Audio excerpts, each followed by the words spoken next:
Welcome to episode 41, everyone. I am Luke Parrish. I'm AJ Ferguson. And I'm Paul Tabling. We have an exciting episode today. We're reviewing Spider-Man Into the Spider-Verse. But before we get there, let's talk about what we've been watching this week, or the 3 days before the last recorded. I haven't watched much. I watched the new episode of Clone Wars. Got caught up there. Good stuff. I think that's the end of that arc. I think so. Safe bet. I think I saw like a little clip of that Ahsoka's supposed to be back. I think it's going to be Mandalorian stuff from here on out. Not from here on out, but from here next like a little bit. Yeah. I would assume. Which I'm excited about. I'm honestly more excited about the end of the season, I think, once they start getting into like Revenge of the Sith. Like territory. Yeah. Yeah. But I think the Mandalore stuff would be cool with Darth Maul and everybody else. And then the only thing I watched this weekend was I binge watched the Aaron Hernandez documentary. Oh, yeah. It is nuts, bro. Really? I don't know how much y'all know about Aaron, like his situation and everything. Oh yeah, he murdered people. Like, so he 100%. He killed people in college. He killed people in the NFL. He went and played football games like afterward, like during. It's nuts, and nobody knew. None of his teammates, none of his friends, like nobody. And it was all secret. And then one murder that he was like super sloppy on, like bit him in the butt, and basically all these other stuff like came out. So he's a serial killer. I mean, pretty much. Not necessarily a serial. He is the Zodiac killer. He's not necessarily a serial killer, but he is like legit a sociopath and a crazy person. That's crazy. It is a crazy story. Nobody knew. Like, but dude, he's that's like serial killer stuff right there. That's like Dexter. It's like this guy spills a drink in a bar on him, and then hours later, he waits for them to leave, follows them out, gets in his car, follows their car. The first stoplight, pulls out a gun, and shoots him like across the street. Dang. I was like, who does that? Like over a spilled drink? Like that's Aaron Hernandez that's did. Crazy. Yeah. Yeah, so then he goes and just keeps playing football, just jamming, scoring touchdowns. That is a psychopath. Be able to like change mentalities like that, like literally. And so then they studied his brain after he died, for like science and stuff, and it is whack, bro.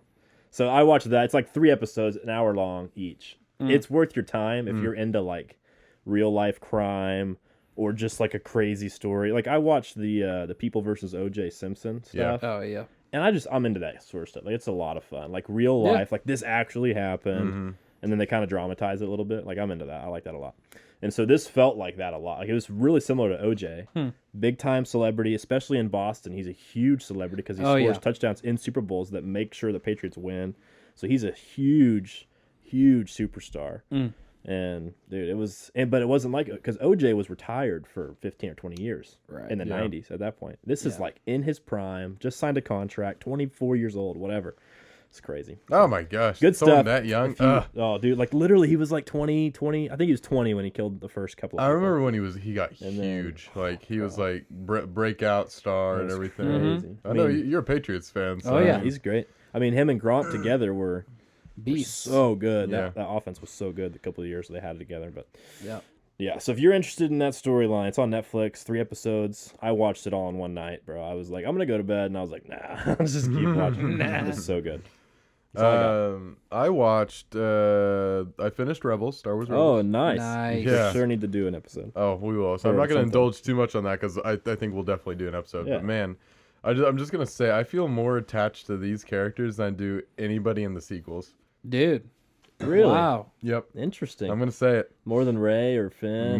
Way more, definitely. Poe Dude, I might have to agree. I mean, yeah, it just felt...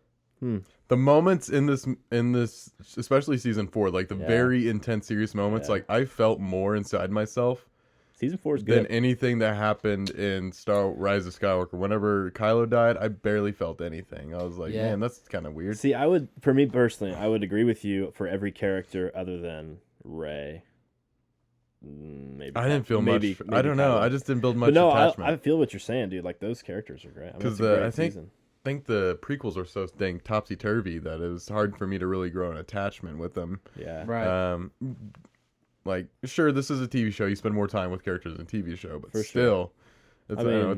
it's a Disney cartoon, basically. How much screen time? I mean, that's a dozen hours at least. Maybe double that. And then your movies, I mean, you're getting like 6 hours, maybe 8 hours. Yeah. So, I mean, no, that's a good point. I think that's a really good point. Yeah. But so I finished that. We'll do an episode on that soon. I watched the second movie in that like romantic trilogy that I watched before Sunset. Like every 10 years, whatever. Yeah, this one was 9 years later, and so the actors had aged 9 years, and then like them and the lives of those characters had aged 9 years, and so it's him. He's now on a book tour in France. He hasn't seen her in 9 years.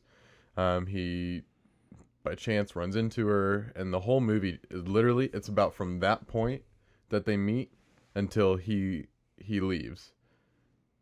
Because he has to go catch a plane or whatever, and so you follow the entire conversation that they have when they're walking through Paris, when they're at her apartment, when they're at the cafe. It's a very different movie because most movies aren't like that. So there's like no cuts. It's all, I mean, there's cuts. Yes, they change angles a couple times, but there's no like time had passed. No time jump. Right. Yeah, so it's very interesting, and their conversations I'd say they're pretty engaging because in theory, like at first glance, you're just listening to people talk for an hour and a half. I mean, that sounds incredibly boring, but I mean, I was pretty engaged the whole time because it's like he's married now and he has a kid, but he's not happy with his marriage, and his whole thing is like, I feel like I'd be happier if I was you and with you, and so that's like he's got this internal conflict. And you see this, but so that was interesting. And then I watched. You guys will be happy about this. I finally watched Inception. Okay. Yeah, watched that. Let's go. Last night, I think. Was your brain exploded? So, I really love the movie. The movie's great. I gave it like 4.5 out of 5 on Letterboxd. Nice. Danielle also loved the movie. She's like, I think this is like one of my top 5 movies of all time. Love it. Dang. And so, like that movie, just there's so many darn layers to it. At one point, you're four deep. 3 deep. No, you're right. No, or no, he goes 4. It's He goes 4 4. deep. He I'm goes telling 4. you. At one point, there's 4 dreams. You're like, well, hold on, 1, 2, and you're like.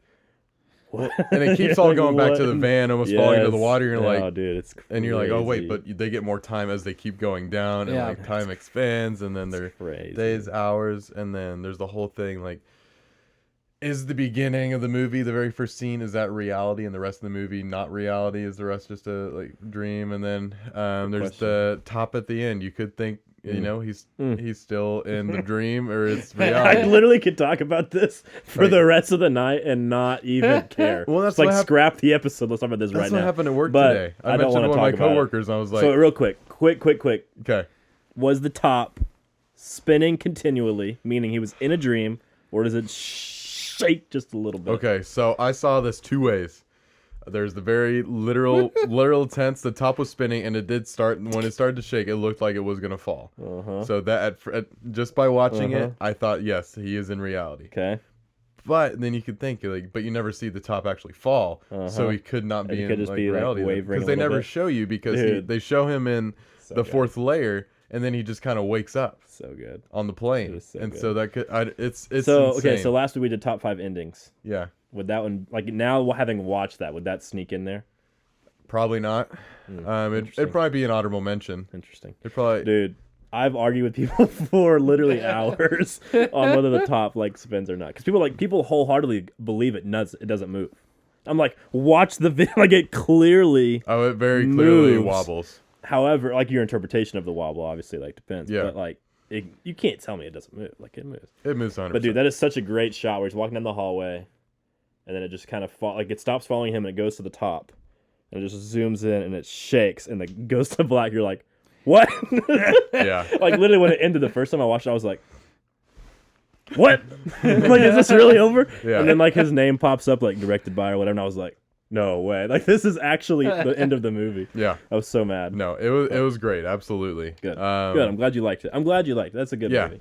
And then I had to explain everything Christopher Nolan to Danielle afterwards because yes. I was like, she's like, I love these like mind movies. Dude. I was like, yeah, I mean, he did some time stuff with Interstellar. Mm-hmm. He did this. He did Memento. Memento's really similar. Yeah, and so I was like, she's apparently like, Tenet's gonna be really similar too. Well, I told her about Tenet. She's like, we're gonna go opening night, right? Yeah. I was like, yeah, dude. So probably, some people think that Tenet's gonna be like a prequel or a sequel of sorts to Inception, some level. Obviously not the same characters, but the same-ish. We're reviewing this movie, right? Yeah. Okay, we'll get more to that then. We'll I'm talk pumped, about. Dude. There's more Can't theories. Wait. Yeah. Can't wait. I'm glad you liked it. That makes me excited. Yeah. Paul, how about you? So I watched no movies this 4, 2, 3, whatever days. 72 hours. Take a card out of Luke's book. Yeah. I did watch. I got a. The only thing that I guess was considered like a feature longer than a TV show was I watched a Rush concert. Oh, nice. So Rush Limbaugh. No, yeah, exactly. Just kidding. But no, we're continuing to watch Full House. I think Nice. we're in like season 5 Oh, nice. now. How many episodes per season? Like 20 something? Oh, it's It's like a full, 20 to yeah. 24, Okay. something like that. And then I'm now that I'm working from home so much, I have to have background noise on. So I either have like I'm rewatching Blue Bloods or I'm rewatching Clone Wars. Nice. Also, so Clone Wars is a good background show. Yeah, Not a it whole is. lot happening. Dude, okay, so I got to a point, and correct me if I'm wrong, and I didn't Google it because I've been meaning to. There, certain episodes on Disney Plus seem like they're out of order. Like, because there's an episode where the bounty hunters, Cad Bane? Bane, like, gets the plans for the Senate to break Zero out of prison. The holocron? And then it jumps to after he's out of prison. And I'm like, wait, isn't there an episode in between here? Interesting. So I need to figure it out because I was like, I wait. don't know. Well, I have not watched anything on Disney Plus Clone Wars related other than seasons 5 and 6. Okay. So I haven't actually. I don't know. Gotcha. Well, and now 7. But yeah, I did watch the 7. Yeah. most recent episode of that. Yeah. Have you seen? You got caught? Thanks, Dave. You got Now that I finished Rebels, I'm gonna get caught up on that. So you haven't seen any of the new stuff? I've seen the first episode. Okay. Okay. Good. Of the Bad Yeah, Batch. the first four episodes are all the same arc. Yeah. With the Bad Batch. I like the Bad Batch. I thought it's cool. They were good. They I like how they get flushed out more and more. Yeah, And they were good. They're interesting. I like They that. were fun. They were fun kind of change up because clones are usually very, very Well, you would similar. think that would happen too. Like there'd be Yeah, a for sure. variation of the clone, and then Well, Right. you know where their name comes from, right? how they were like misfit. So do you remember the very second season, maybe third season, whenever they're on Kamino and the droids are attacking Kamino, and that old man clone called Clone 99? Yeah, 99. So he says that I'm nothing like, or he says that I'm Clone 99. So whenever they show up, they say that they're Clone Unit 99. Oh yeah, 99, And named then after. in that episode, I forget who it is, Heavy or Echo or one of those guys says something like, because they're the worst squad in the like training or whatever, being trained, and then they say we're nothing but a bad batch. And that's like, we're Dave Filoni. Anyway, Interesting. really nerdy Super nerd factoid moment. right there. I love the Clone Wars, bro. I grew up watching the Clone Wars. Big fan. That's true. I like Clone 99. He's classic. Oh yeah, dude. When he died, it was a. Yeah, it was a sad moment. Anyway, Clone Wars, man. Talk about feeling stuff. Just kidding. There's only a couple, but there's some good moments in there. Every time Padme's on an episode, I'm like, I'm out. Just dude, fast for forward. me, it's the droids. The droids, episodes. the droids are the same. Padme or droids, I'm out. Fast forward, next episode. Come on. Especially when there's like an arc. It's like three episode arc. I'm like, Lord. well, they just- did like a whole droids arc I in know. like one of the last I seasons. know. I There, literally was like, forget this. as they go through the desert. Dude, one. There's and then one. then There's you one watch- that's so bad. I forget which one it is. Maybe it's Into the Void or something like I that. don't- And it's horrible. And then you watch Rebels, and you're like, you love Chopper to death, I and do you're like like, Chopper. woo! Chopper's the best, I love man. Chopper. Voiced by Dave Filoni. Yeah, 10 out of 10 character. Love 100%. Chopper. Okay, top 5. Top 5, yeah. Top it. 5. Dude, top 5 fight scenes. This was fun. Okay, how did y'all define fight scene?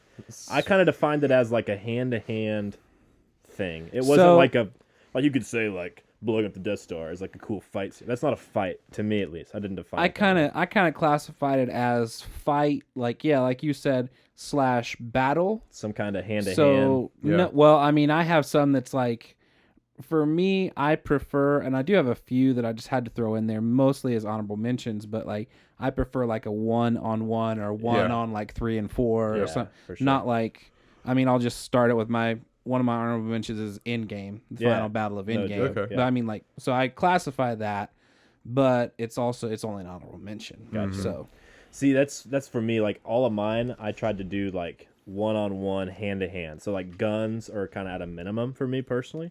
Unless it was like very duel-esque, then that's Yeah. like a fight, you know. yeah, yeah. So that's kind of how I interpreted it. How did I you gotcha. same-ish? Yeah, mine was the same. Very like very specific. So if like you said the Death Star like fight, like Yeah. I'd Yeah, no, I'd I'm narrow not that a- very down to like Darth Vader versus Luke. Yeah, there you go. Right. Like That's that how- fight, that's not how the I would- whole fight yeah. as a whole. Yeah. Okay, my 3 honorable mentions are Gladiator, the fight specifically with him and the Emperor at the end. Not having a tiger.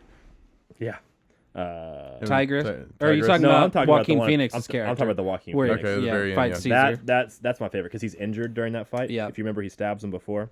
I love that fight. Way of the Dragon. Have you guys heard of this movie or seen this movie? Was that This is Bruce Lee versus Chuck Norris. Chuck Yeah. Norris, yeah. Yeah, Yeah. so I watched this one in college. I had a Bruce Lee class in college. It's amazing. Well, Easiest 3 hours I ever got. fought in the Roman, like Dude, the yes. the halls of the Colosseum. Amazing right? fight. Amazing fight. So I put that one on. You the had a mentions. Bruce Okay. Lee class? It was called Bruce Lee Film and Lit. And If I would have literally- known this existed, I literally- would have taken that 4 Dude, times. no It's a lie. 4,000 level, senior level literature Holy, class. what? I watched, That's why I didn't tell you it was literature class. I watched 4 Bruce Lee movies and I wrote 4 Bruce Lee papers. And that was it. Bruce Lee is Dude. the No, best. 3 movies and a documentary. That's what I did. I watched that's all of his dope. movies in one day Easiest once. summer They had a class. marathon. Dude, Dude, that's love it. legit. So It's that so one's good. my honorable mention. And then John Wick 3. Okay, and John Wick 3, I'm Yeah. like saying The pick what whole you movie? want. Pick whatever, whatever fight you want. I like specifically. I like the fight at the end with the bald guy, The in Asian- in like the Asian mirrors, ninja in the guy? mirrors. Yeah, I like that. Fight. That was good. That's a great fight.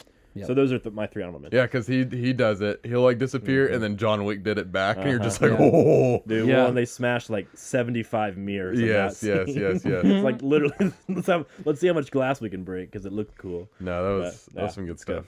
I have a couple honorable mentions. I Nice. have the Captain America elevator fight scene. Yes. Yeah, The yeah. first one. The the Obviously, not the second one's not much of a the second fight. one where they make you think, and he goes Hail Hydra and all whispers that. Yeah, Hail yeah, Hydra. And the other one is the Rogue Nation opera fight. Ooh, Okay, so good one. after I made my list, I had to look up. I just wanted to look at me like, okay, what were maybe some I missed? And I saw that one on there, but I can't remember it. So that's where he's there to like protect the person. Yeah. And he gets there, and there's an assassin there. So Uh-huh. he's following him through all the rafters, and they're fighting and following and hitting, Oh, hitting yeah, this stuff. And the guy has like a flute that turns into a gun, and Yeah, so yeah. eventually he gets that. And then there's a girl in a tower, and then she's trying to shoot, and he shoots. And That's then, right. Simon Pegg's getting attacked in there, and so he's trying to protect like all these people at once, and like he's fighting While trying to be quiet, too. Yes. Yeah. And it's very Stealth fights are fun. very cool fight. That's a good fight. Yeah. almost as good as the one in the other guys where they're fighting at The the whisper funeral. fight? You guys break it up. Yeah. Love that one. Well, that was that's a good my one. number one. You That's guys a just good one. ruined it. That's such a good one. I love that one. Number 5. No, honorable mentions. Oh, honorable Yeah. mentions. I thought Yeah, you yeah. said yours. I You said Endgame. one. He You was said giving Endgame. us an Okay, okay. example. So mine, these were kind of the big group ones. So like Endgame, the final battle.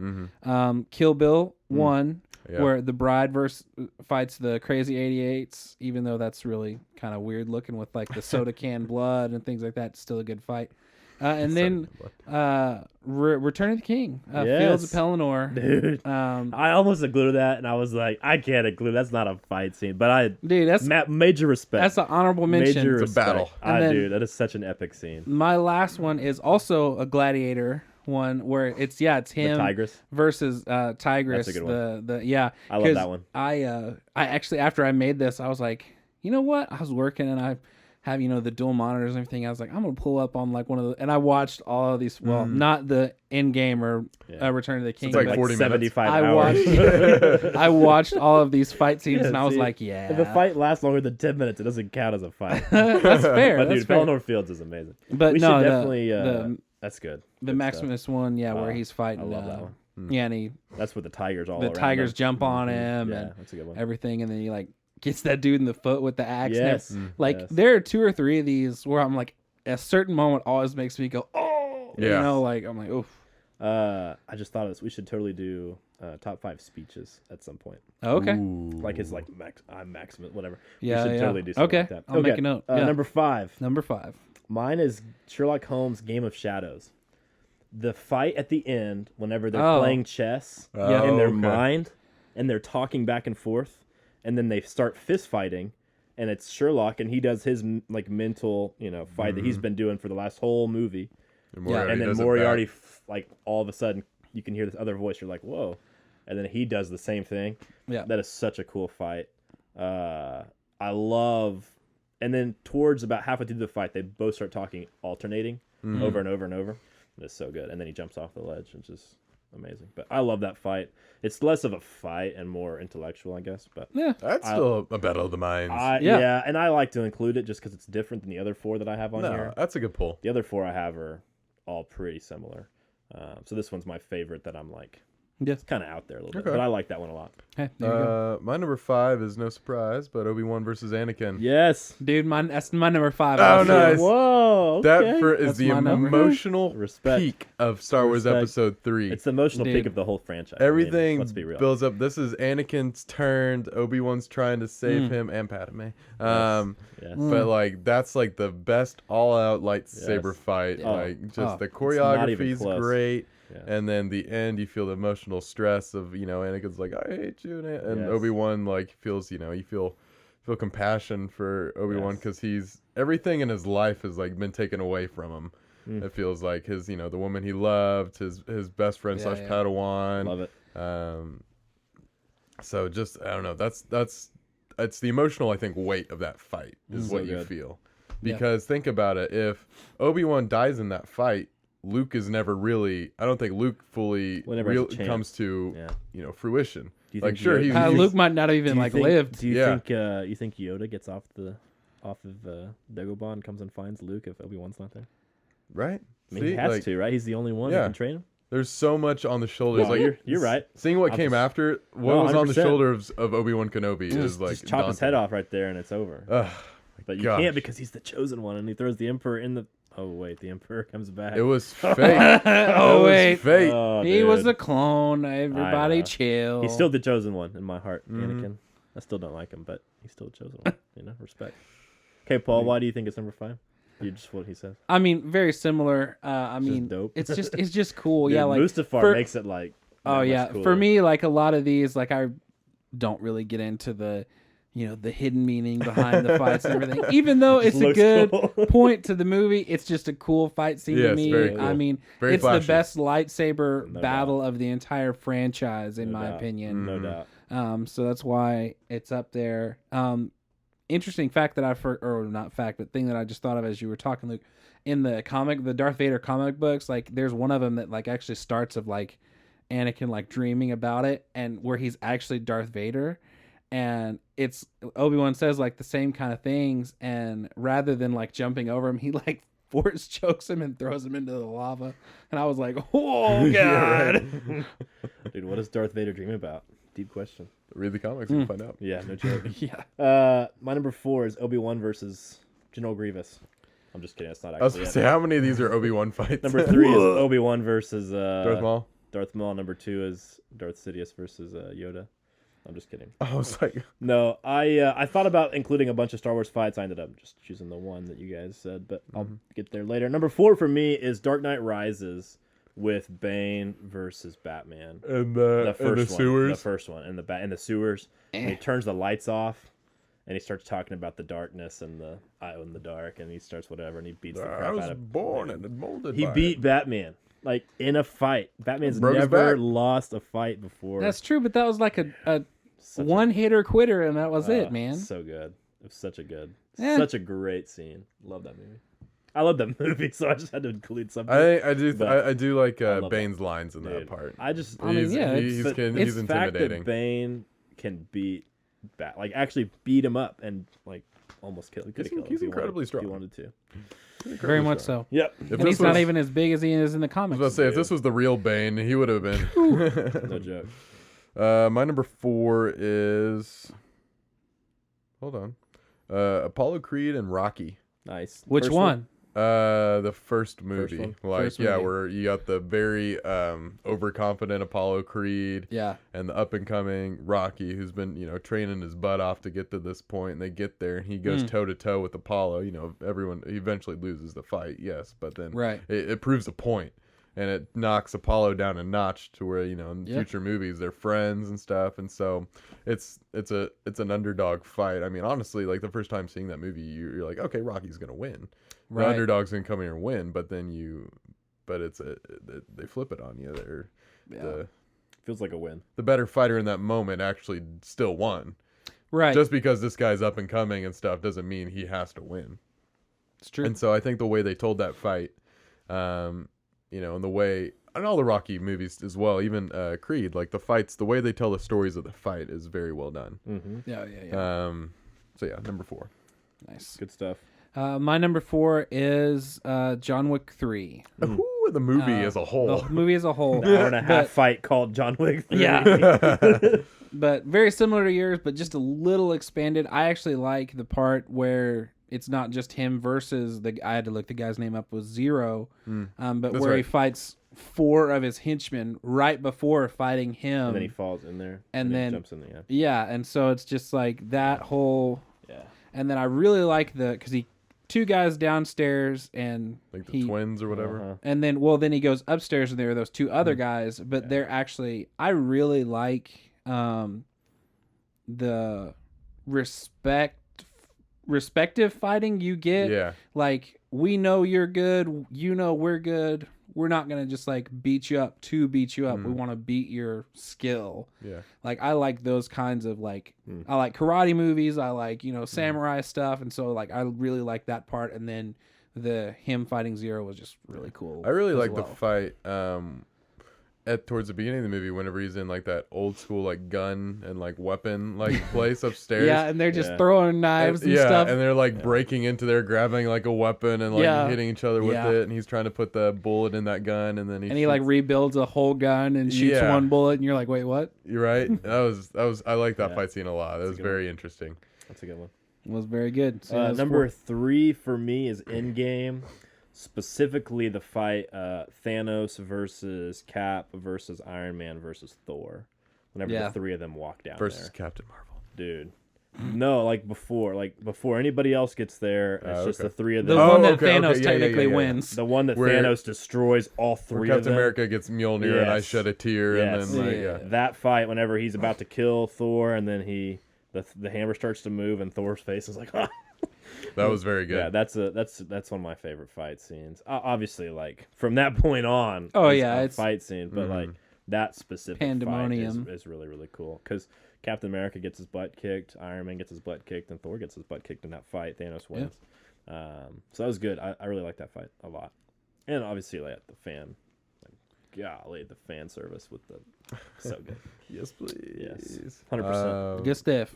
My number 3, I also have a John Wick movie in here. Is it number 3? No, it's number 1. Hey, buddy. It is the home invasion where they the invade very his beginning. home and he's in there Yes. just like it's very cool because it's like John Wick knows the layout of his house. So like whenever he takes down the one guy and then shoots the other guy like through the wall, Yeah. like that's just you're in his element at that point. Like Right. you don't want to fight, especially John Wick whenever he already has the upper hand. But it's almost like the line in the line in 3 where they're like, there's gonna be like million of people coming after him. They said then it should be an even fight. It's like, oh, Right. Fair fight. Yeah. fair fight, yeah. And Yeah. it's just like giving him the leg up in his own home and stuff, Yeah. and the way he takes down the people, like I said, through the wall and then like Right. just down the hallway and stuff. And it's Well, and that's very the good. first time you just see him fight at all. Like, I had that on there, and I was like, I can't have 2.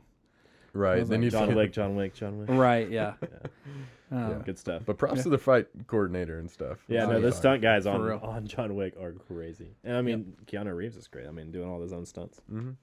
So, my number 3 is from a movie called Ip Man. Yeah, I don't know if you've ever... the A-Train Bruce Lee. Yeah, it's about the guy who, in real life trained Bruce Lee. Wow. And, like, all the... Because I think in the third... There's, like, 3 or 4 of them. I haven't seen all of them, but I've seen the first 2. Jet Li plays him, right? No, it's No. It's the guy who played Chirrut Imwe in Rogue One. He was the blind guy. Oh yeah. It's the same That's guy right. from Ip Man, but like just the fighting style, and I can't remember because it's been a while since I've seen it. But like it's so good, and like I said, I like karate movies and things like that. But there's a scene where he, like the army, comes into his town and is wanting to have just a fight tournament just because like they just want to fight people, and the village that this guy lives in is very poor, very small kind of a farmer village.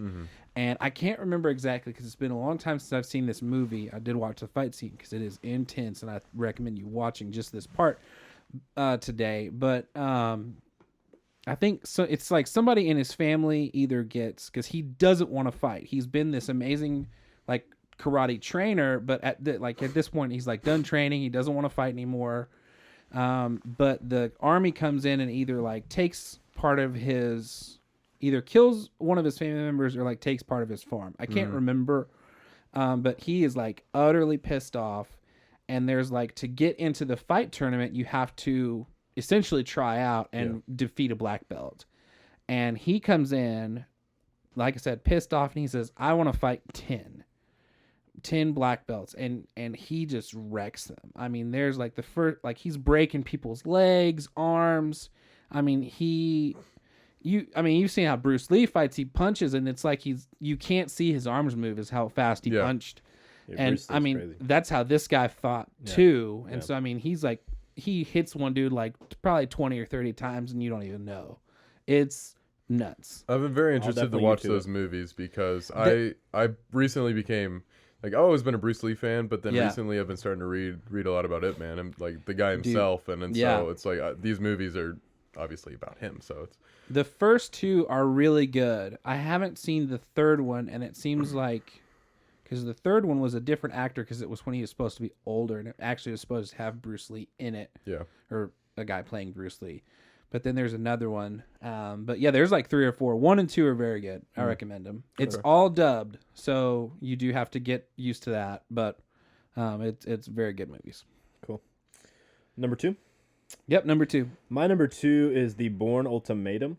Haha. Dude. So the fight, the bathroom fight. Specifically the bathroom fight, especially the chase scene that leads to that fight. Yeah. When he's jumping through windows and buildings and he grabs the thing off the roof and like uses it to cover his hands on the glass. Yeah. Just like, dude, that whole scene that's about a 5 or 10 minute scene. It's such a good fight. I like that one a lot. I also like the one where he kills the guy with the ballpoint pen. It's an honorable mention for dude, me. Don't be getting to my number 2. Oh, really? That's my number 2. Shoot. That's a great one. So those are my 2 that I was like, I got to include one from the Bourne trilogy because, like, come on, bro. So much, yeah. But those are my top 2, and I slightly gave the edge to that fight in the bathroom with the towel because he literally kills the dude with like a hand towel. Like, right after he beat him with a book. It's incredible. It's like, it's such a good fight. Jason Bourne is just, those are great movies. The man. Yeah, he's a stud. Like Jason Bourne, John Wick.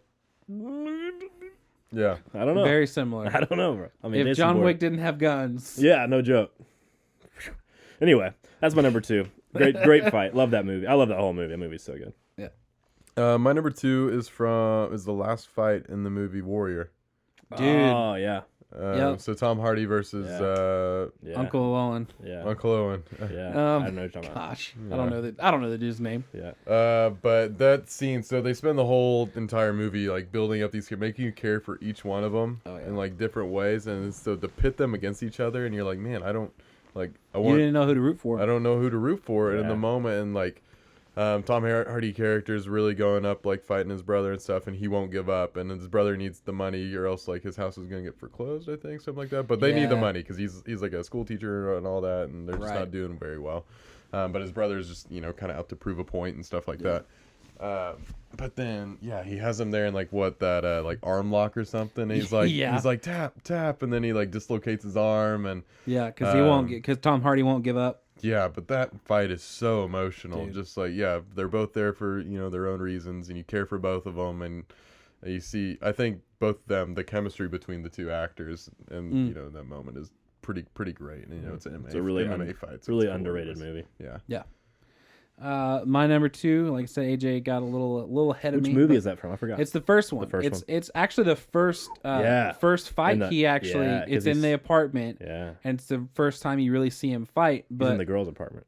No. No, it's his French alias's apartment. Yes. And the guy comes in to kill him.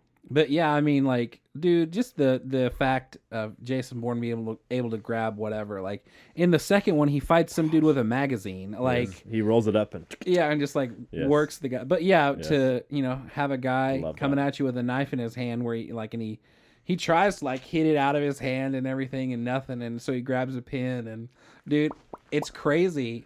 Like it gets me every time. But so good. I also every time after he first gets the pin and he like stabs him like 4 times, and the guy is on the ground, then he stands up and he's got all these holes. Runs out the window. And it just cracks me up every time he stands up and he's got like 4 pinholes in his chest. Yes. But yeah, then he kills himself by running out the window, and you're just like, "Wow!" He's sore loser. I almost, golly, dude, Jackie Chan, Jason Bourne are very similar because they can just fight with whatever random object. Yeah. And there's a scene. Have you seen Around the World in 80 Days? Yeah. He fights that dude with like a bench. Yeah. He picks up the bench and like twirls it around. That's amazing. But yeah, it's not, anyway. Jason Bourne is amazing. Number 1 for me is Star Wars Episode 3, Obi-Wan versus Anakin. Figures. In my opinion, this is the greatest fight scene of all time. Honestly, if I were to like put them on like a chart for you, this one would be like up here by itself, totally alone. Like the rest of my top 5 are all really good, and I like them all a lot, but like they're not to me in the same category as this fight. That fight it's 10-15 minutes long, greatest sword fight of all time, by far the most emotional moment in the prequel trilogy for sure, probably in the entire saga. Just one of the best scenes in film history. And then, like Luke said earlier, bro, the two dudes who spent all that time and effort choreographing that fight and spending all that time, it's like not sped up at all afterward. Like it's literally live, like the speed that they're actually going. George Lucas originally wanted to shoot that scene just normal and then speed it up to make it more emotional. Yeah, and he ended up not even having to do that because they were so fast. And good practice, my boys. So, good boys. And they fight with the same moves, and he's like, I trained him the same way. He does all this. Oh, so Master, no, so good. I want to hear y'all's number 1s though, because it's not that. So it is not that at all. Back to the Future. Gosh. It is no. Blade Runner 2049. No, it is the Kingsman Church fight. Oh, okay. Yeah, Colin Firth. Also, I looked up the actor's name for the brother in Warrior is Joel Edgerton. I was gonna say, I kept wanting to say Taron. Oh yeah, are they related? I don't know. So. Oh, okay. But yeah, that fight scene, and so that's the one where he like they have the by sound himself, going, basically, and it's he him has versus pretty much like everyone 40 in the church. people. Yeah, and he's like. The thing that makes that scene so cool is the way it's shot. It's specific to, the Kingsman movies and the style of the director Matt Reeves. No, I've never seen it, so I'm not really sure. You never seen any of the Kingsman? It's just something I've not gotten around to yet. I need to do it. They're cool. They're not like they're Luke they're them very a lot. Cool movies. Are they somewhere where I can watch them for free? Because I rarely watch new movies unless it's for the podcast that I pay money for. I don't know if you can see it for free. Matthew Vaughn's the director, but it's his style. He shoots all his fight scenes in those style. Okay. I mean, he has Freebird playing in the background. Like, what more could you want? And so it's the fight's like perfectly to that. I forgot about that. And then he's pulling out all his gadgets and just the fight moves and it's a very cool fight. I've heard a lot about it. At least watch the fight. They're cool movies. They're kind of like John Wick in the sense of like they're cool and like they do a lot of really cool things. Yeah. It's more spy-ish, I guess, than assassin. Yeah, they're supposed to. They kind of make fun of the spy tropes and stuff like that. Very spoofy. Yeah, very spoofy, but very good spy movies. But it's still high quality. Nice. I don't like Samuel Jackson in that movie. I love Samuel Jackson, and that just ruined him. You don't like his lisp in the movie. It's hurt, dude. I literally was like, Samuel Jackson, what are you doing? I think that was his idea. I know it was his idea. I literally watched it after, and I was like, oh, this is such a great idea for this character. And I was like, oh, what a terrible decision. Oh, sorry. Paul, what do you Number 1. All right, so my number 1 is not John Wick, but another Keanu. Is from The Matrix. Yes. Where it's Neo versus Smith in like the subway tunnel, whatever. Good fight. Dude, that whole scene from the moment where Agent Smith like morphs and shows up and he like doesn't run. He's like, no, I'm gonna do this crap. I'm the one now. Like all this stuff. But dude, that whole fight scene and completely outmatched. It's like a David versus Goliath kind of thing. Yeah. And he still ends up killing the guy, even though it was with a train. But still, it's like you just feel for it and was it, man. Best murder weapon of all time. Subway train. On film. Yeah, bro. Oh, bro, I don't know. It's a tough one.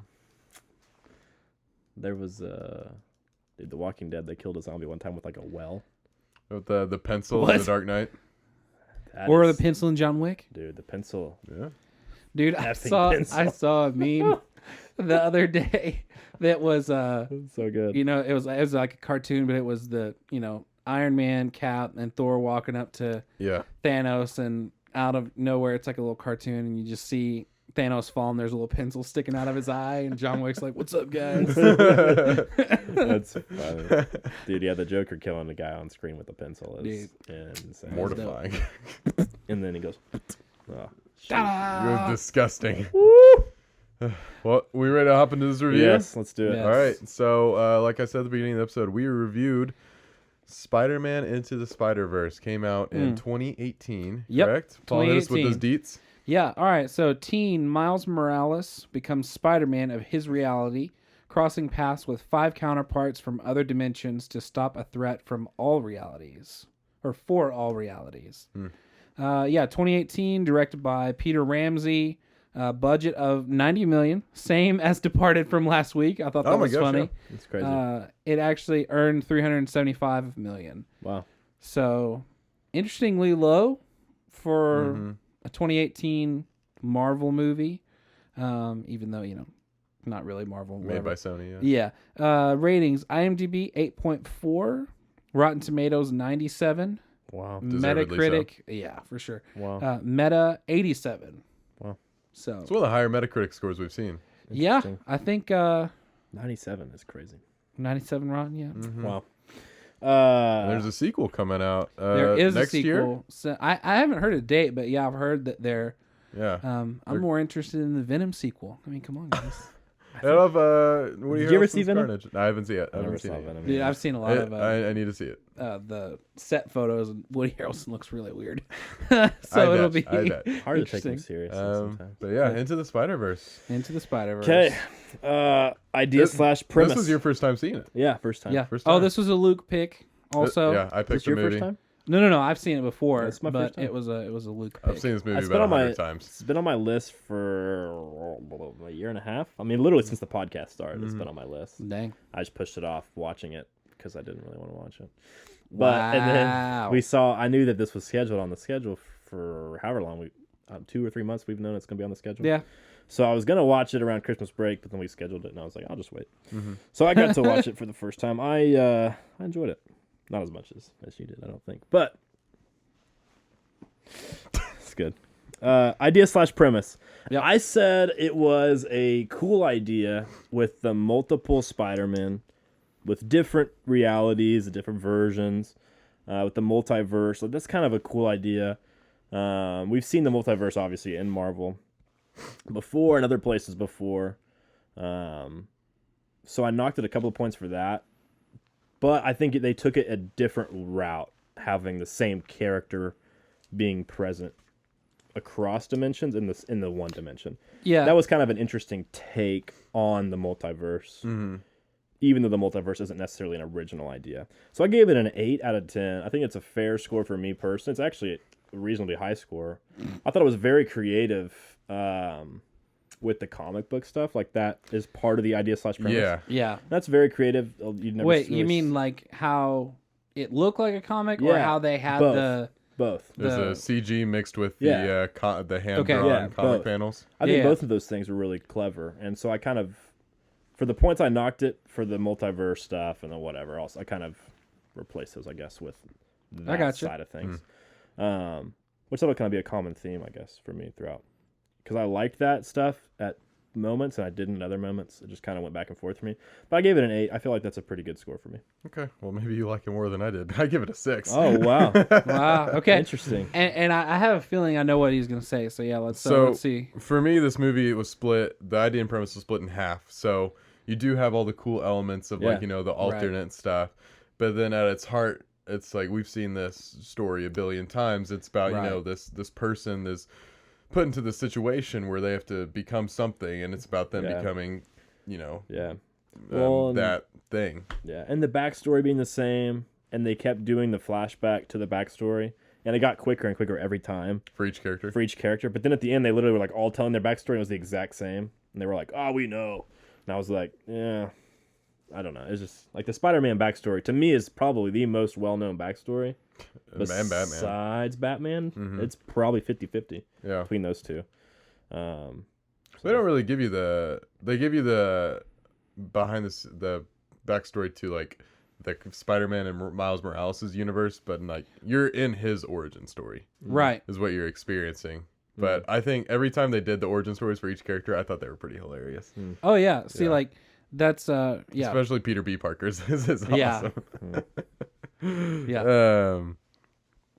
But no, so I gave it a 6 because like I said cool. It had great. I liked all the alternate dimension stuff and all that was really cool. And then the telling of Miles Morales' story. But then again, like I said, as hard it is, the same. Someone trying to get their full potential. I didn't like that he got bit by the spider in the same universe as the original Peter Parker or the normal Peter Parker. Like, because he already exists in that world. Well, like I know he has to be Spider-Man. Like, you also don't really know much of the comics Of Miles Morales. and that is is. Yeah. So I mean, yes, but, I understand your point, I don't know. but yeah, I just feel like it could have happened some other different way. That's very this movie is very on point with the comic books. yeah. For sure. Okay. 6. Paul, what'd you give it? So I also gave it an 8, for a lot of the same reasons, but I feel like. Yes, I'm with Luke, but I'm more with AJ because, it's the same story we've heard a ton. It's in, the having multiple Spider-Man, women, whatever, all kind of converging. And I mean, we see it all the time, especially if you're a fan of like the CWDC shows. They have the whole Crisis on Infinite Earth and all that jazz. So it's very familiar, but I actually really enjoyed how when each new character came out, they're like, all right, one more time. Yeah, it becomes and a then joke. like their comic like flopped onto the screen. And then it's like, each one of them is different but the same. And then so I just love the setup of each character. But I also really like the idea of not very often do we get Spider-Man dying.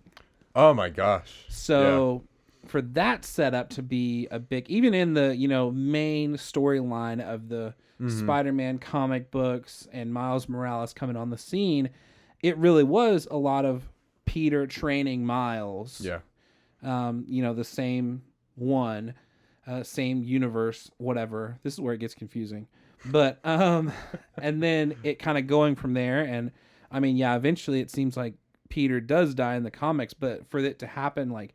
I thought that was really interesting and really original, so that's why I bumped it up more because of that setup. Because I mean, that's in like the first 20 minutes of the movie or something or other like that. I think I put those points into plot. I think I got you. kind And see, I did too. some of my plots, or my points could go either way, but I really did like how with each new character, and it felt the same because it's supposed to feel the same because they're all Spider-Man. spider people.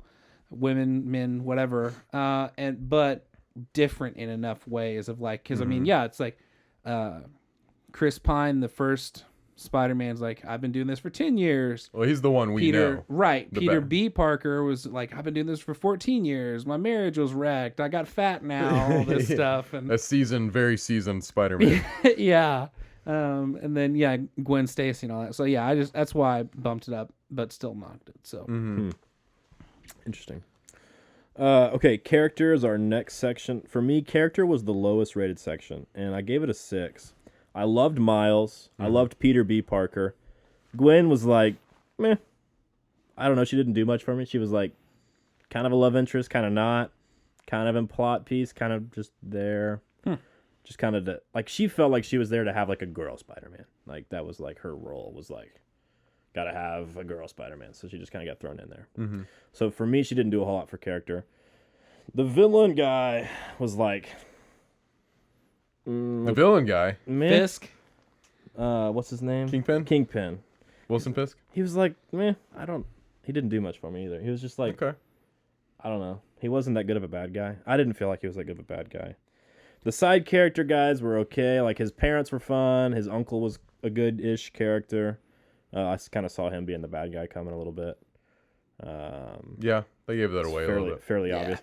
But I liked his character. Like, that was a cool scene at the beginning whenever he's, like, building that bond with his uncle, and his uncle's, like, the only person he actually, like, feels like he can talk to. Yeah, and they go do the art stuff, and there's meaning in But the art and all that. Yeah, I really disliked the other 3 Spider guys. You didn't like Nicolas Cage? I can say, Spider-Man Noir, Spider-Ham, and Penny Parker. Not a fan. By far the best of the 3 is Nick Cage, 100%. Yeah, Spider-Man, Spider-Noir. Literally, I was just like...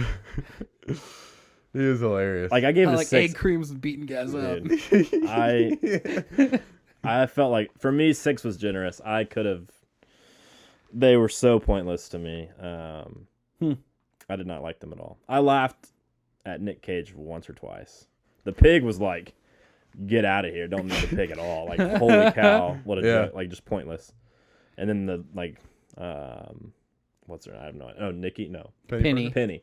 Yeah, she was like, I don't know. I just didn't care. Mm-hmm. She was just kind of there. I think they were supposed to be there to show the diversity. I mean, it is the Spider-Verse. Yeah. There is all these different people. But and I understand. I know what you're saying. I understand that, but I was just like... Because they're pretty much there for comic relief. Yeah. Right. But, like, I just did not like them.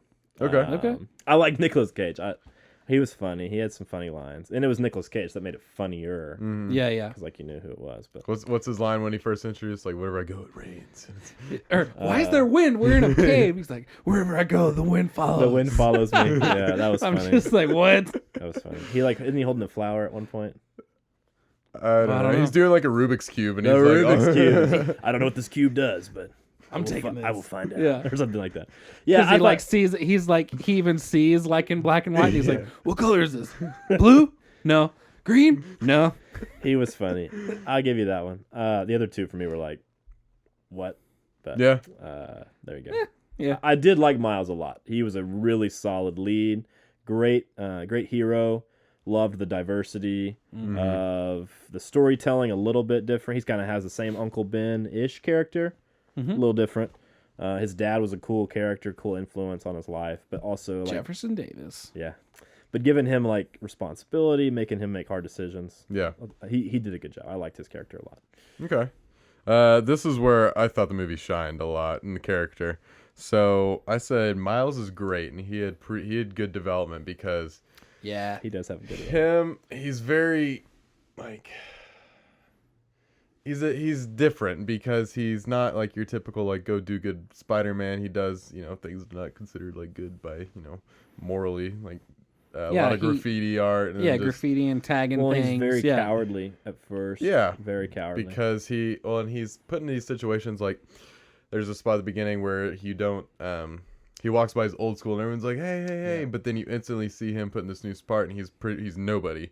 Yeah. So he was somebody at some point. Now he's starting from the bottom again, and then you see a lot of internal conflict in him as well, especially with his parents. I thought the development between him and his dad was pretty great because he had a weird relationship with him, and there's that scene where he's stuck in the chair, like webbed in the chair, and his dad's talking through the door, and like you see that's where he does like the venom burst or whatever it is, and burst out of the chair. But I think him and his dad they had a good developing.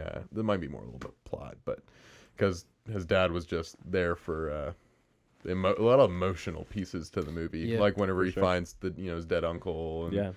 At the beginning where you see them, it's more of a teenager and adult relationship where the teenager they don't really get along. Well, and him being anti-Spider-Man is a part of this. Part of the plot. So I think Miles really going through things, not believing he can do it. You see a lot of him. Like you said, coward stuff. Like he'll go to the top of a building and then they cut to the part where he's going back down the stairs. That was really funny. When it like pans over like the shorter building to the shorter building and he's running up the stairs again. Like, that was good. That was funny. But you see a lot of that. You see a lot of insecurity in him too, like just back and forth. Like something I thought was really funny is like after he gets his powers, he's standing in the group of people, and they're like, why are my thoughts so loud? yeah. Yeah. That was good. Well, and the thoughts like followed him on the screen. Yeah, and that only really happens after he gets bit. Right. So you see the storytelling through the visuals as well, which I put points in that for cinematic elements.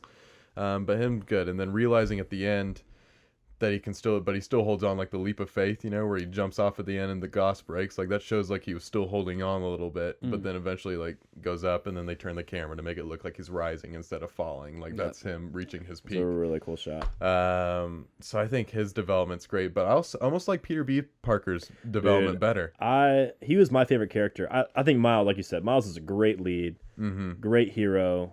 He's obviously the one who carries the movie. I mean, he is the movie. But I think Peter B. Parker was such a great Mr. Miyagi, Gandalf, Yoda, Obi-Wan Kenobi, whatever mentor character you want to fit that archetype in there with, he was that character. Yeah.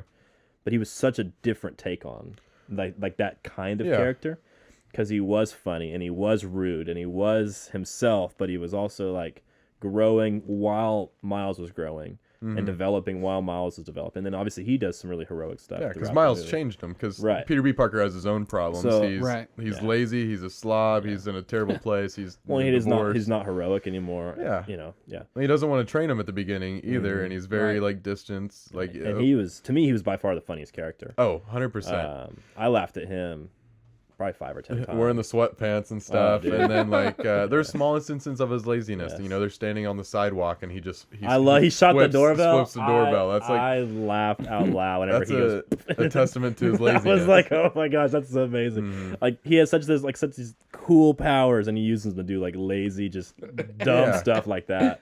Well, and he doesn't do so does the bare minimum really, like especially at the beginning when he's training Miles and they go to the lab and then they're swinging through the forest. The only reason he teaches them how to swing is so they can get out of there. Yeah. Right. He has his own motivations in that point. And then whenever they get back and they're in the spider hangout, they're down there and the other spiders start trying to beat him up. He's like, you kind of see a switch flip into him. He starts to feel compassion for Miles. He's like, the only way like we're gonna get through this is if we can get Miles on board here. They're walking up the building sideways, and he just stops. Yeah. He says, "What are you doing?" He's like, "I'm trying to make you feel guilty." And he's like, "Is it working?" He's like, "No, it's not working." And he like looks over the ledge.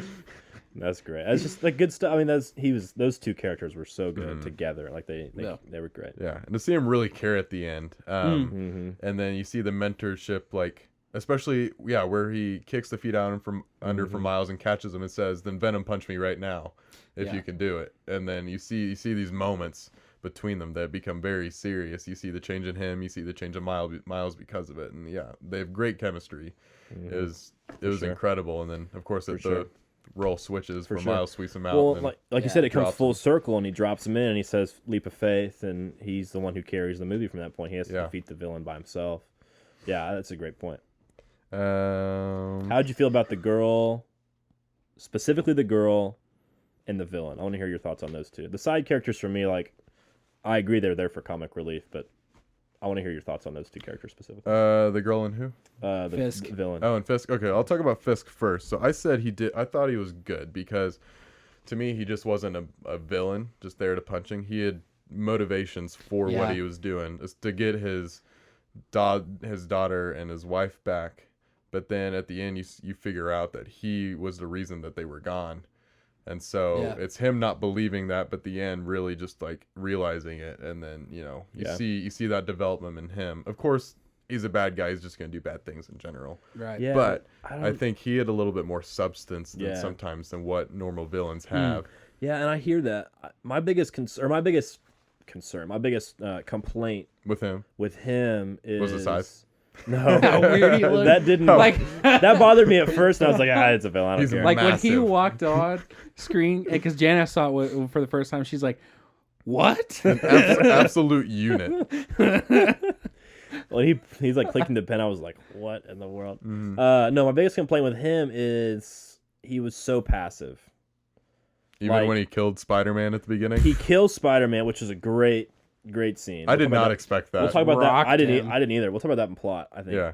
But for me, my biggest complaint with him was he was so passive. He was going to build his machine, not even build his own. He's going to let the scientist build his machine. He's just going to sit there and wait for it to be done. Yeah.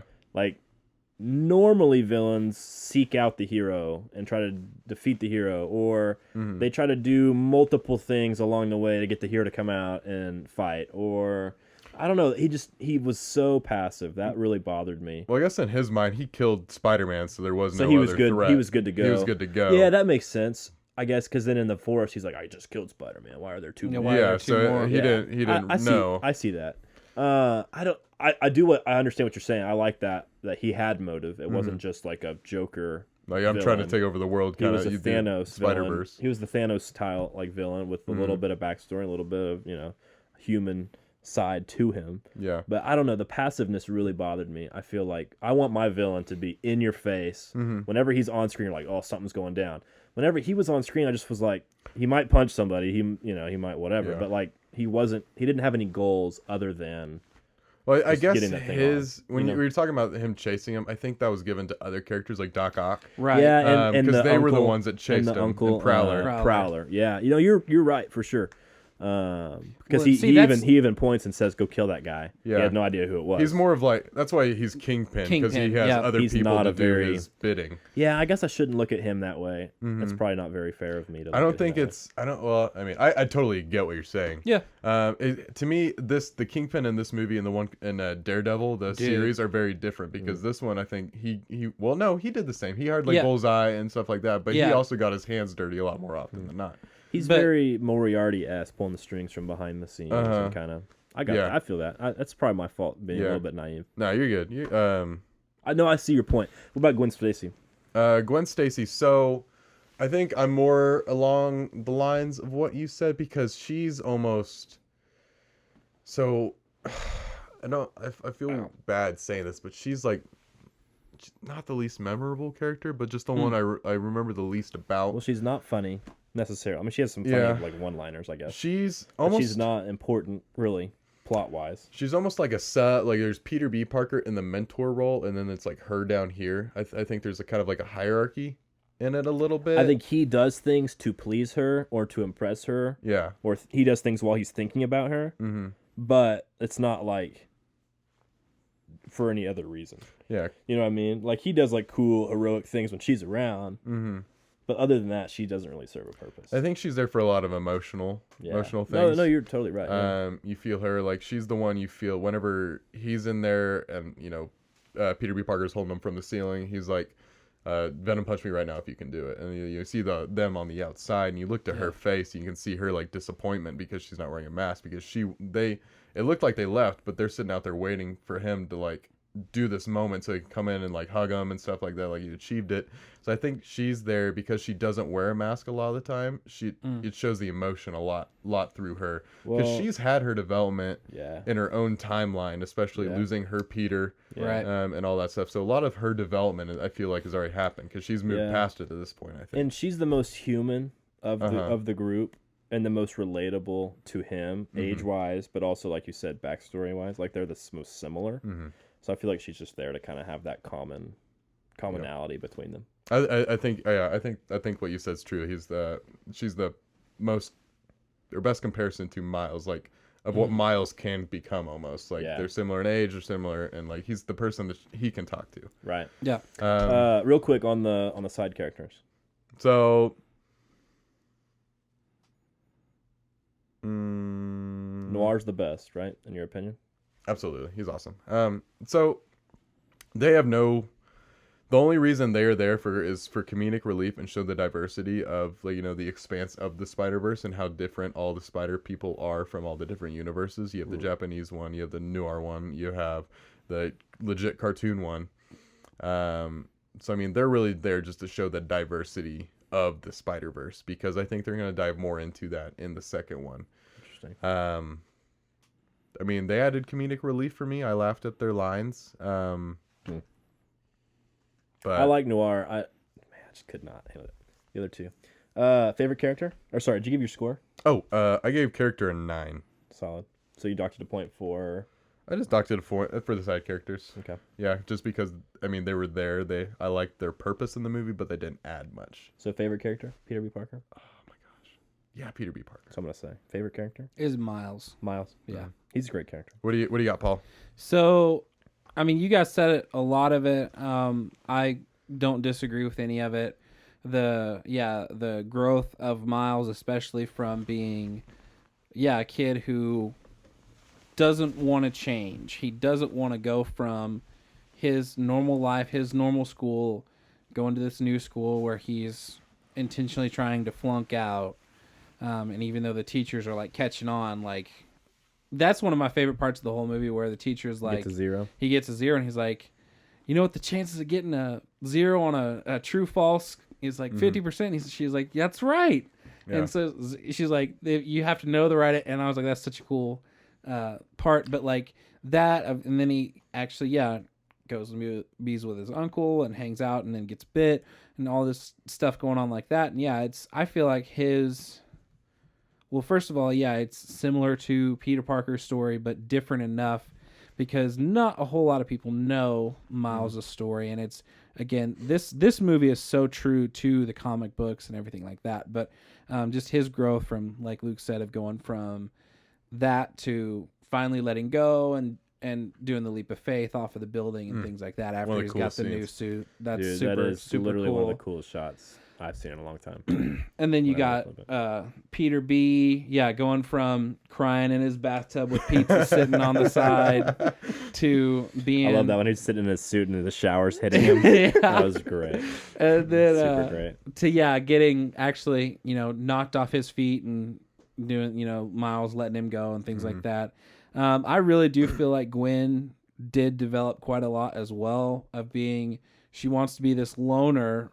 Like she definitely, even though she's one of the few people that would have known there were other Spider-Men out there, because she got actually sent back a week earlier. She didn't seek Peter Parker out, even though she would have known that there would have been, and because she didn't want to get close to anybody. And then by the end, she really cares for Miles, cares for Peter, actually wants to start caring for people again and having actual friends, not just being Spider-Woman, which that's the only thing that in the comics, I think she's actually called Spider-Gwen. She's called Spider-Gwen. In this one, they said Spider-Woman. That's not a big beef for me. But the side characters were a little rough, but they had their purpose. And it's interesting to hear your points as somebody who knows just this movie.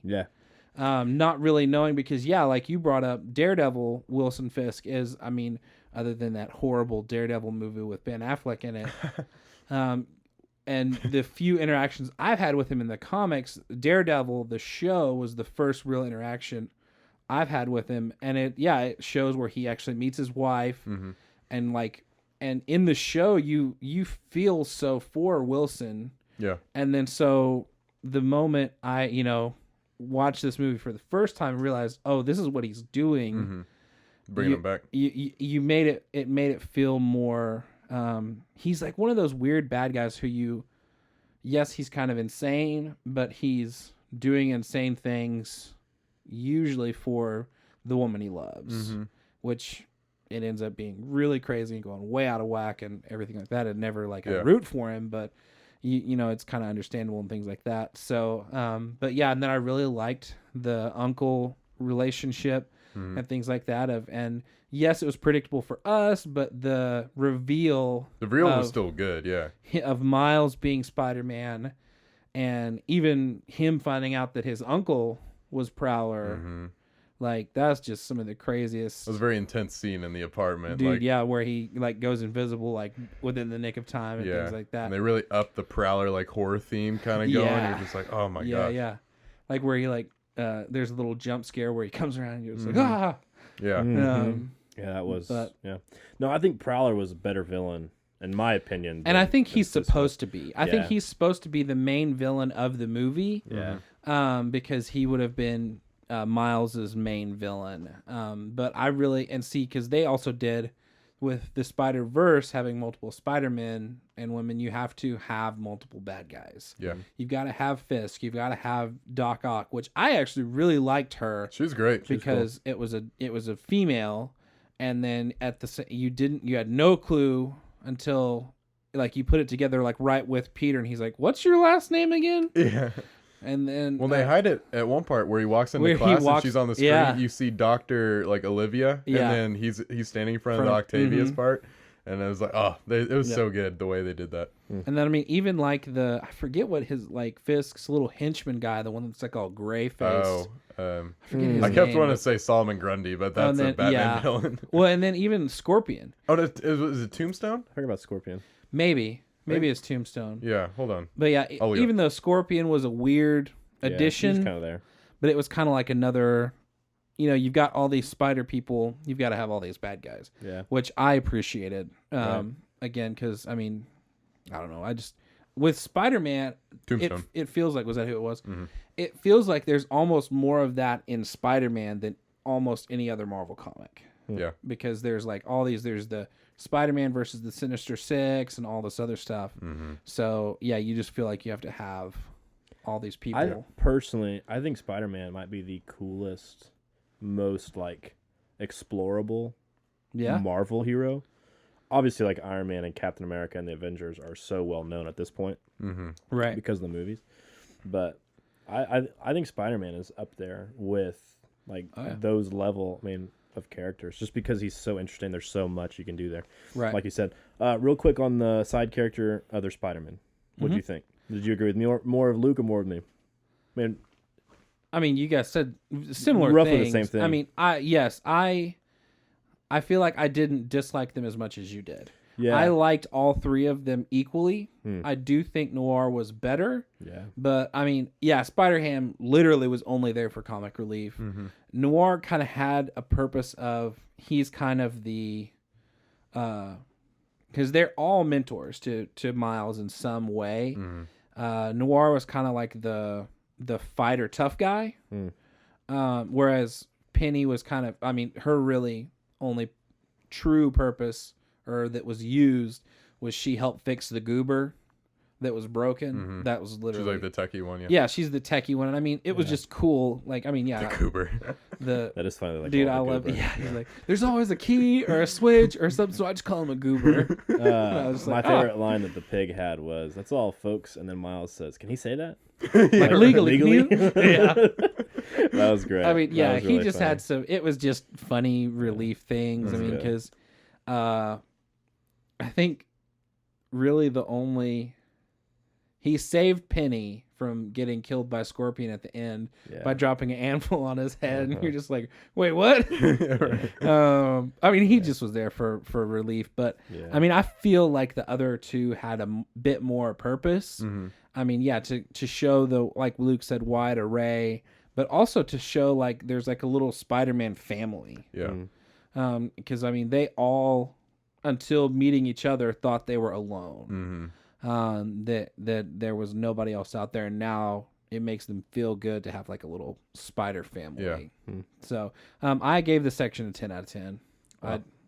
I think this was where this movie shines. Yeah, for sure. Interesting.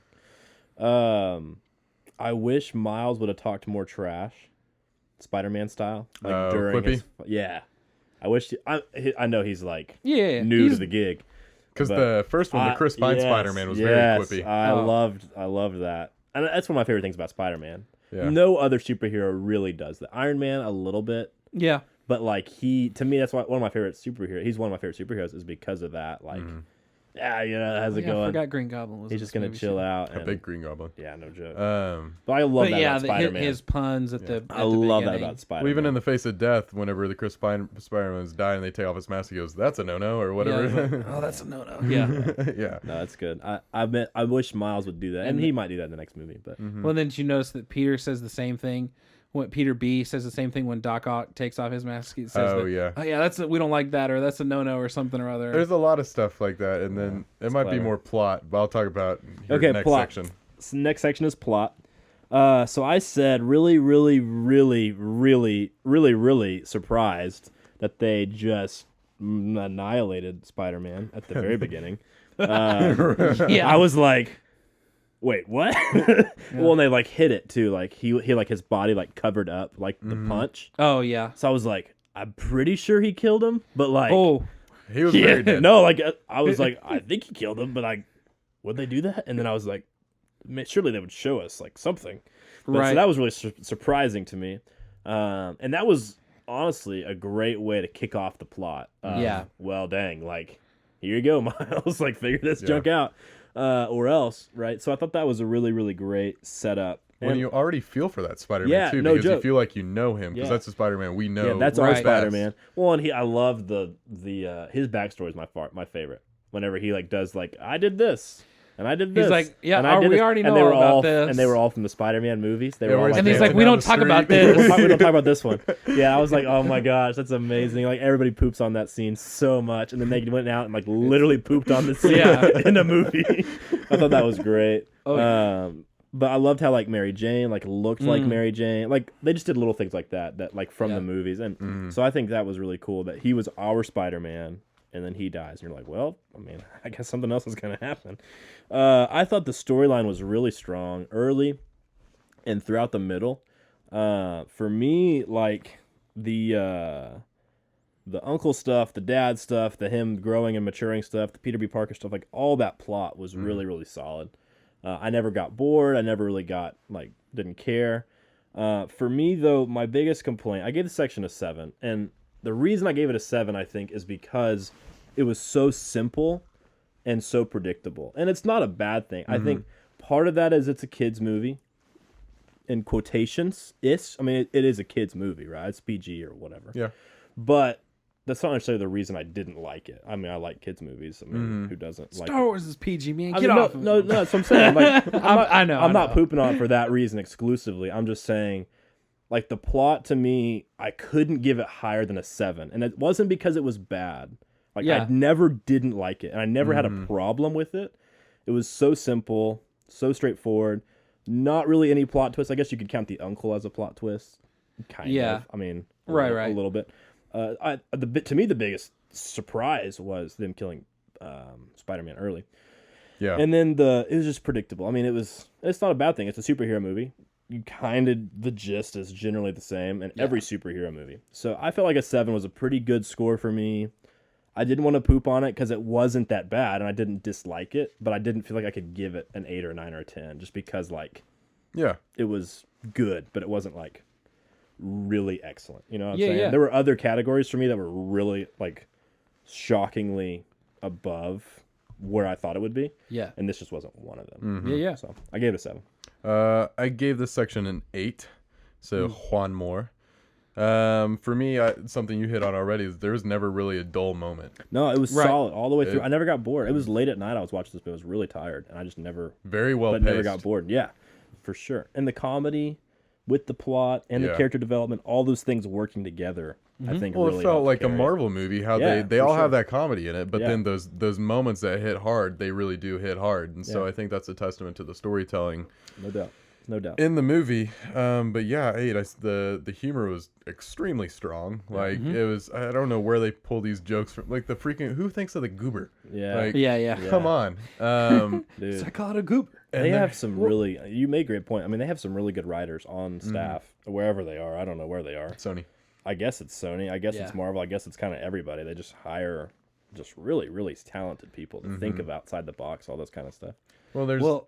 Go ahead. And I really like how they combine them. Yeah. Like Yeah, with for sure. deep moments, but it's Yeah, also for funny. sure. Like when Peter B sees the other universe's MJ, Yeah. and she's talking about, hey, can I get some more bread? And he's like, It's a heartbreaking scene. yeah, But 'cause he's literally being a dork and so funny. Yeah. It's like, I'll give you all the bread you want. Or, I should have given you. I should have been there for you. should have been there for you. I'll never not bring you bread again. Yeah. It's like, what? But you're just like, he's like pouring his heart out. Yes. And she's like, okay, And she's like, thanks so much. Okay, thanks. Yeah. Yeah, that's great. That's a great example. And Marvel is so good at that. I mean, even look at Endgame or even a more serious, darker Marvel movie, and there's still a lot of comedy. Yeah. And there's so much emotion.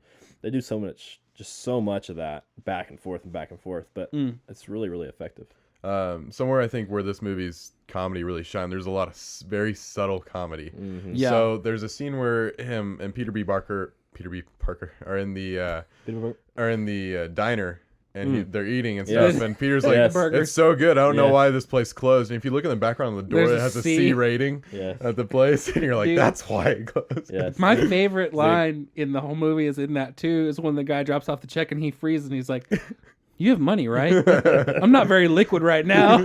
And I was just like, "Oh my god!" Well, and like Miles is like blabbing about like his problems and his emotions. Yeah. He's like, "You gonna eat that?" And he just like He's keeps like, picking up his food. Right. Yeah. No, you're for sure. I love. I'm not very I love, liquid right I now. love Peter P. Parker. But I think Very really funny. where this movie for me, where the plot is good, is where they take all these storylines. So Miles has a storyline of self-doubt and stuff, and him becoming Spider-Man.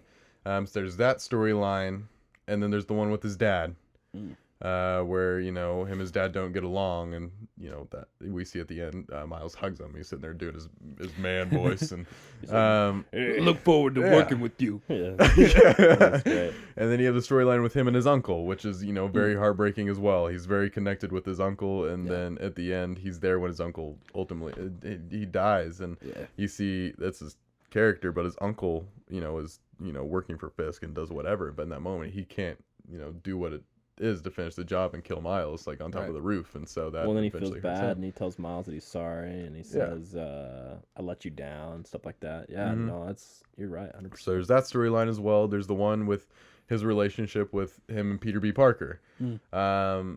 Like I talked about earlier, the scene where their relationship is the Mr. Miyagi, but a little bit more confrontational. Like he doesn't want to train him at the beginning. He just wants to get out of here.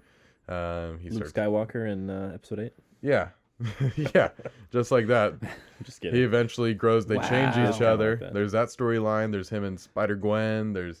So there's all these massive storylines all stemming from Miles right here in this moment. And the way they handle those and just really like finish them off are so... The payoff for, I think, all of those are great. Like we said, the leap of faith scene with Miles becoming truly...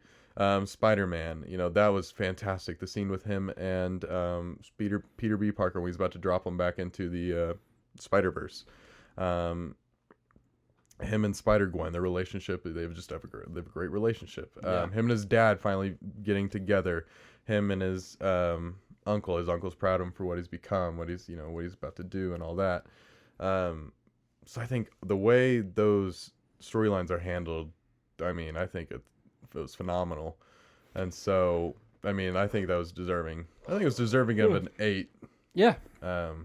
Just 'cause, I think it's all very well, and I feel all the storylines. There's a lot more happening than you feel like. Like when you sit down and think about it, and start listing all the things that are happening, all the different relationships that are being built and being kind of told over time. Yeah. It's like, wow, they did do a lot of like exposition in this movie, but you don't feel that because they did a lot of showing, not telling. Yeah, they do a lot of showing, and it's a really great point that you make. I think that they do a really, really good job of A story, B story, C story, D story, E story, F story, or however many stories. There's so many, and they all go together, and then they all kind of build into that moment at the end. They wrap it all up really well. So I think that's a really good point. You said 8? I said an 8, yeah. Paul, what'd you give it? I gave it a 7 also for a lot of the same reasons. This one, it feels like, how a lot of movies are like, it's the main focus is the plot, and with like character stuff peppered in. This movie's the other way. It's, for me, it's all characters with plot peppered in. To where like, that's why, again, my character was 10. This is a 7 because... Yeah, there's all these stories and everything going on, but again, it's all very familiar, not too much. Yeah. It is exciting, but it's not like, again, for us as audience members, it's very predictable, yet different. So, not enough for me to like say, like you said, it's not horrible. It's just got certain things to not bump this section up. Yeah, it's really hard to compare this to like a really plot-driven movie. Right. And pick whatever movie you want. That's really strong in this section, and Right. this just wouldn't compare. It's not bad in any specific way. It's just not really comparable. And Yeah. I think it's good. We talked about the idea and premise, how for this sure. is a very like standard, For sure. superhero plot, like origin story. But all the like you said, all the different layers. That's a really good, for sure. That's a great point. good plot and everything like that. Okay, our fourth section is conflict, tension, urgency. We kind of wrap all those things up into one. For me, I said really good conflict, pretty good tension, and honestly pretty good urgency. Yeah. None of those three sections really excelled, in my opinion. The conflict, you could argue, was the greatest of the three. Yeah. Because of, like Luke already mentioned, the internal conflict in Miles. And Peter B. Parker has some internal conflict, obviously, as well. But so for me, I gave this section a 7. For a lot of the same reasons I gave the plot a 7. Mm-hmm. It's not bad. It's not weak. It's just like... It's kind of what it needs to be. Yeah, it was just solid. It wasn't above average. I mean, it was above average. I mean, if you're taking a 5 as an average or whatever. Mm-hmm. It wasn't excellent, and it wasn't outstanding, and it wasn't shockingly, like, good in any of those three categories specifically. And for me, it was just overall, like, if you look at it, this section completely, it was, like I said, it's solid, but it wasn't, it was like Luke said, it was what it was supposed to be, what it was meant to be. Mm-hmm. And this section wasn't really a section that they're trying for necessarily. Mm-hmm. Like, they're not really trying to build really, really tense moments or whatever. And it's a kid's movie, it's an animated movie, it's very fun, lighthearted in a lot of ways. So I gave it a 7. I feel it's a pretty good number. Yeah, I mean, I also gave it a 7. And exactly like you said, nothing really outshone. Like conflict. Well, actually, if one outshone, conflict I think was definitely the dominant thing. Yeah, no doubt. But then like it was all strong throughout. Like the scenes with the tension. There's really good moments. I mean, the one in the apartment. I think that one off the top of my head. So good whenever he's creeping around. Yeah. A lot of the tension is with Prowler because like when he's first chasing him like down the subway tunnel. Yeah, no joke. When this is cinematic elements, but the music really played into that as well. Oh yeah, the Prowler kind of theme that they have whenever he's on screen is really strong. Yeah, and so I feel that the urgency was subtle throughout the whole thing. Like they had it only takes something place to get over done, a day or two.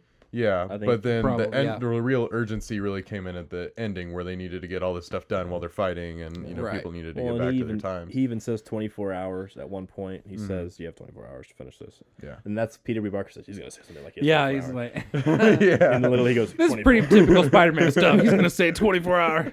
Yeah, that's pretty funny. Yeah. But like, they're on a timeline the whole rest of the movie from that point forward, and so. Well, they do. I think the urgency isn't there, but I think that helps with the pacing of the movie. Yeah, they made the pacing of the movie very strong. Yeah, 100%. Yeah, 7 for me. I think it's a good score. Yeah, I actually gave it a 6. Just again for great conflict, tension. I felt very little urgency until the last 30 true urgency. Yeah, the 24 hours is okay. Yeah. Oh man, we got. But again, there's only 30 minutes of the movie left. You're like, okay, it's about to wrap up anyway. Yeah, exactly. And so I do feel like, with it being a kids movie and everything too, the length of this movie actually probably sort of helped hurt a lot of these sections, like plot and like this section too. Like there's just in a like hour 45 minute or whatever this was under 2 hour movie.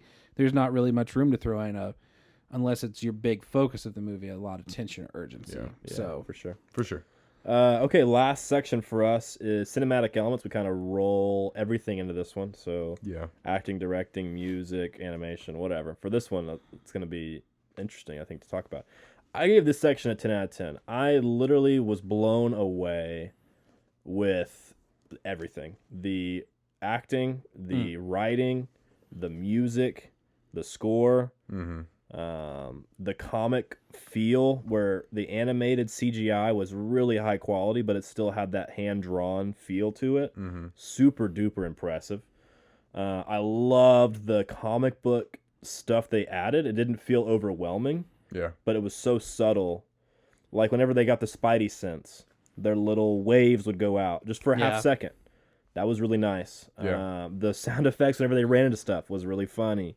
Whenever he's falling and the letters follow him, or he goes up and the letters go up with him. Like just little stuff like that. The scene we talked about earlier with the thoughts following him around in the boxes. Like so many really, really clever, really, really cool things. And then overall, we talked about this earlier, the writing was so solid, so creative, so witty, funny. The humor was on point. If you want to include humor as a part of the cinematic elements, I mean, like literally, I would give this section an 11 if I could. I was blown away. I expected very little of this movie. I knew you liked it, and so I kind of had. It was a Spider-Man movie, so I knew I was going to like it. But as far as the cinematic elements, I was like, Psh, it's an animated kids movie. There's no way the cinematic elements are. It's the way they did it, though. But dude, it was so impressive. So I gave it a 10 out of 10. I was really blown away. I went home the night after I watched it last night. So after I watched it, I went and downloaded the soundtrack, the music that they have on it with Post Malone and whoever else on there. But Biggie. Yeah. I think Lil Wayne's on there at one point.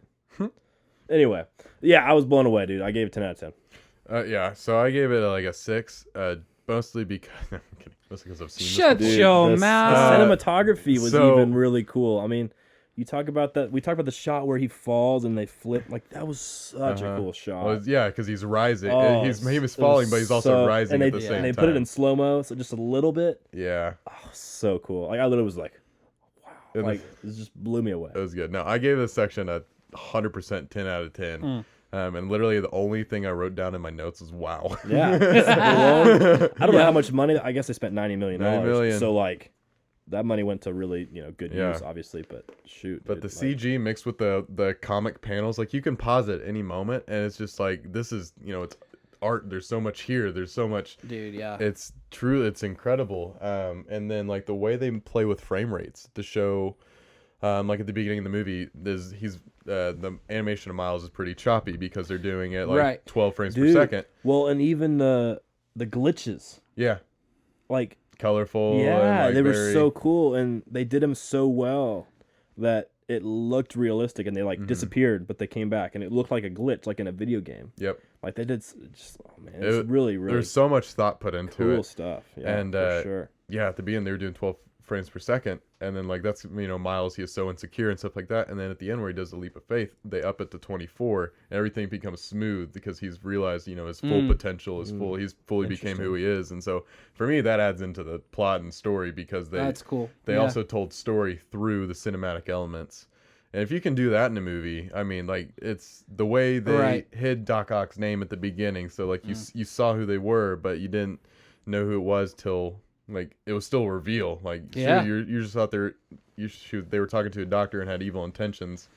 But that was the biggest shock of the whole movie for me. That she was Doc Ock. Yeah. But there was even foreshadowing with it. Like if you there looked was. at her glasses, they were octagons. If you looked on her ceiling, the lighting fixtures were octagons. And so there's so much stuff. See, I wasn't necessarily surprised by that. I mean, that was cool. It was a cool reveal. No joke. And like all the work they spent in like prepping that up was really cool.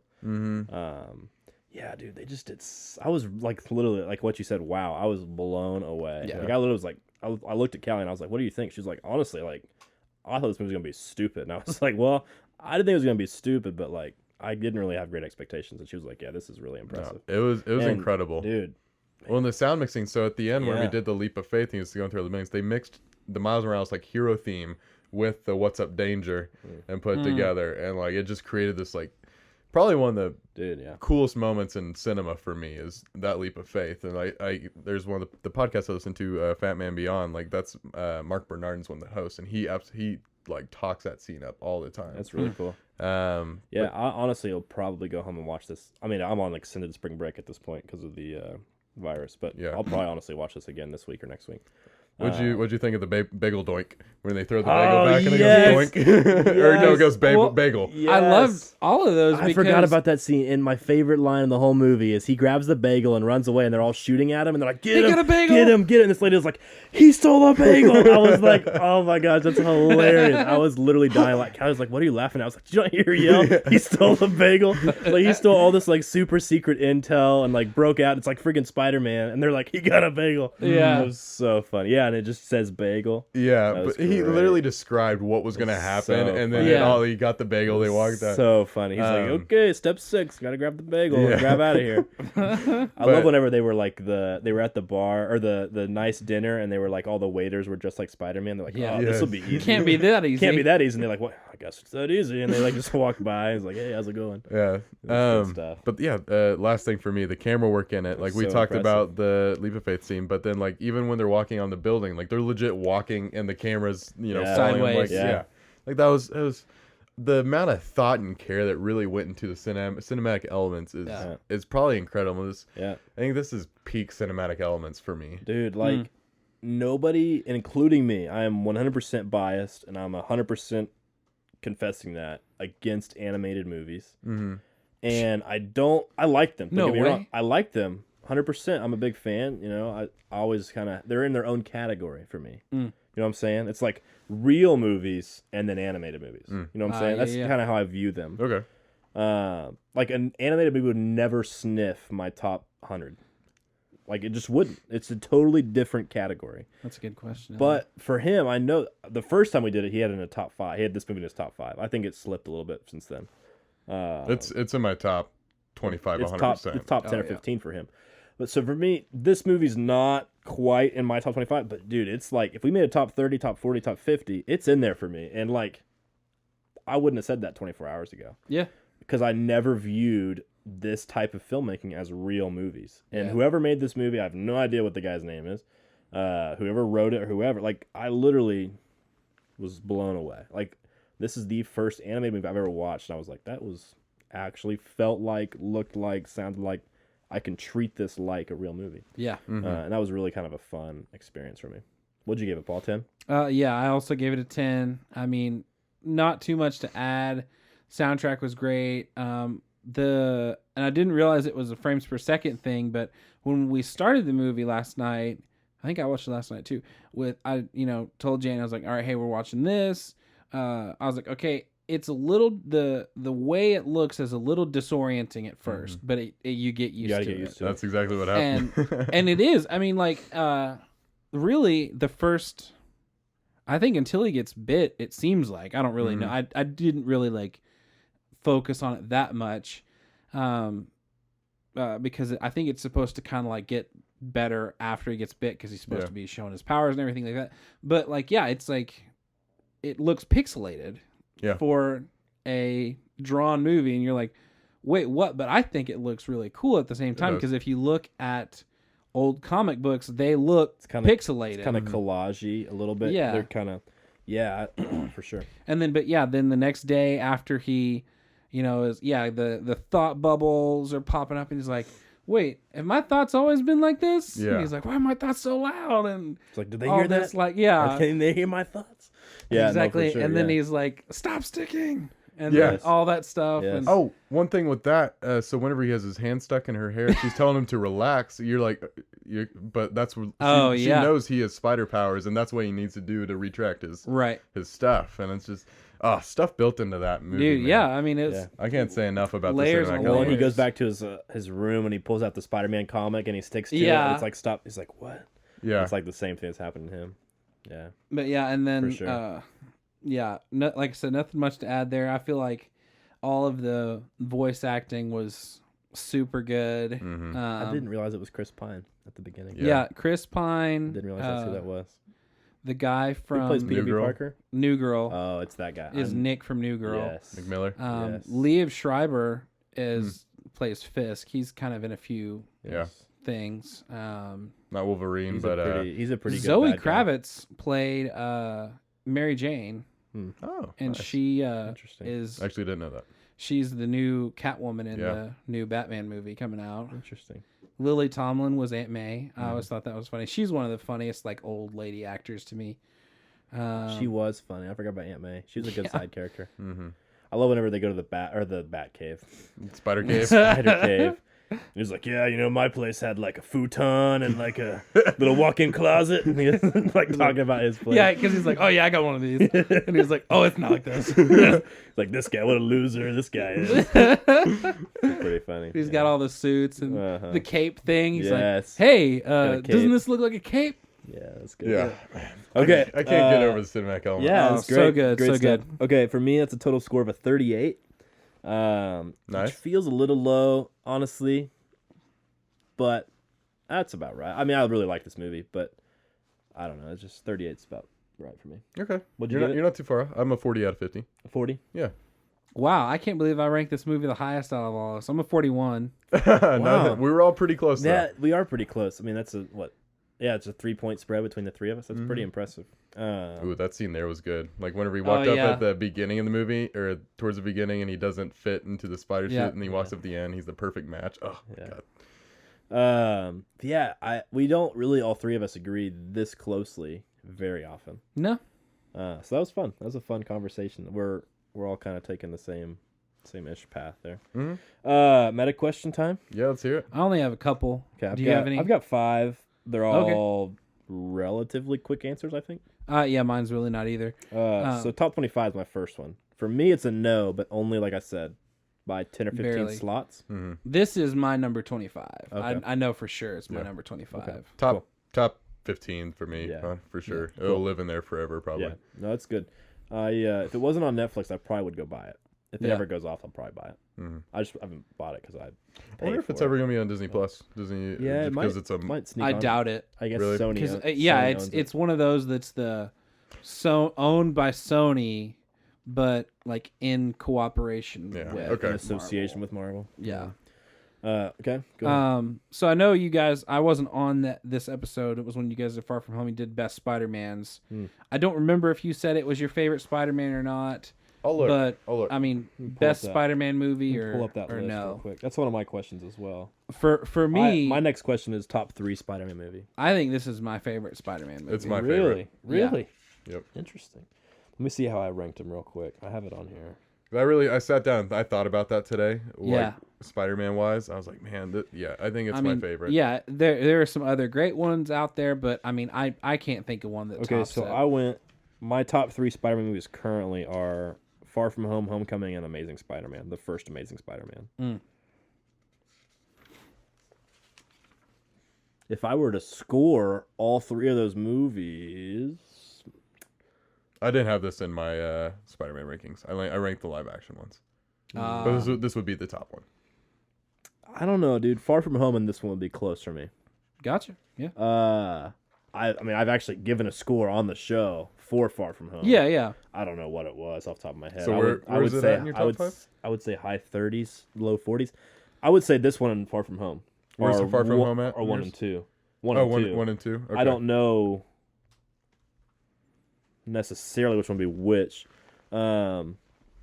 I've only seen each of them once, so if I watch them both again, that might help. But they're close. I mean, it's close. I mean, I'm not gonna say it's not number 1 or number 2, because it is. I mean, I was, like I said, blown away by this movie. For real. I like Peter Parker a lot, and so not having him really in the movie as himself kind of hurt. But I like Miles a lot too. So Miles is a really good character. I like Tom Holland a lot too. He's just the embodiment of Spider-Man. So good. He's such a good Spider-Man. So that'd be my answer. It's close. Really, really close. My next one is top 5 Marvel movie. If you were considering this a Marvel movie. I mean, obviously it's a Sony movie. We said that already, but yeah, this would be like I think probably the 3. It'd be high top 5, but it's in there. Yeah, it'd be like 4 or 5, probably 3, 4, 5. One of those. I mean, I agree. I think for me, it'd be 5-ish, 5 to 7-ish for me. Yeah. It's not as good as Endgame or Infinity War or the original Iron Man, in my opinion. I'd put all 3 of those away. I'd put all 3 of those ahead of it for sure. Yeah. After that, it gets a little dicey. That's where it's kind of like those are my top 3 Marvel movies, and then after that, it's kind of like I don't know. It's a little dicey. Those are your top 3 too. I think top 3 are those 3, and then this would probably fall in the 4 spot. Yeah, I agree. What's your next question? Yeah, I was all I had. I really didn't have anything else. My next question, I have 2 more. So, okay. They're gonna make another one, right? Yes. Yeah. Should Marvel consider making more movies like this? Not necessarily more Spider. I mean, obviously they're gonna make more Spider-Man movies, but should they make more movies like this for pre-existing characters? I mean, obviously they're gonna use comic books to base it off of, or should they do a reboot like this? Should they consider doing characters we haven't really seen on screen before with something like this? Or what do you guys think? I think they are because they're doing the What If show on Disney Plus. Oh, yeah. And I think that's their test. Because, I mean, so this is still, again, like we said, a Sony project. Sony's doing everything Spider-Man that's coming out except for the new Tom Holland. But the What If series is gonna be. It's based off of those What If comics, and it's fully animated. Interesting. So I have a feeling that this the is whole gonna show be. is fully animated. Yeah. Oh, okay. I have a feeling that that'll be their kind of that'll be their like toe in the water. Yeah. cool. To see if Marvel themselves can do it. For me, it's hard for Marvel because you said this movie made like $350 million, Yeah. which sounds like a lot, and it is kind of a lot for Sony. For Marvel, for Marvel, that's like a huge like down. Well, I mean that may be why. So if, Also, no, that's what I'm saying. So if you're Marvel, you want to experiment with it on a TV style, yeah, because you're not really spending that much money on it, Yeah. and you're not going to lose that much money. Because that's $90 million, and the animation, all that, and like the Yeah, I mean, voice actors they got. It's just, we're What not I'm saying is anything crazy expensive for the actors Yeah. now. No, what I'm saying is if you're Marvel Studios and I can make a halfway decent live action movie and make $1 billion easy, Yeah. why would I spend the time and effort and energy in doing an animated movie that's not going to, even if the movie is way better than the live action version, Right. who cares? It's not going to make as much money. So if I'm Marvel, I would experiment with it like you said. Yeah, But I I don't don't- see them making, unless this What If show is like hugely successful, I don't see them doing this. Yeah, mainstream, I don't think it'll work for their model currently. well, I wish it would. I didn't think anybody expected this. Like, I didn't know I needed an animated Spider-Man movie Right. until this came out. I think this caught a lot of people off guard. Yeah. Yeah. Well, and that was my thing. Like, why are they making more Spider-Man movies? And why is it animated? Like, we just had Amazing Spider-Man 1 and 2. We just had 2 Marvel Spider-Man movies, plus all the movies Spider-Man's been in. Yeah.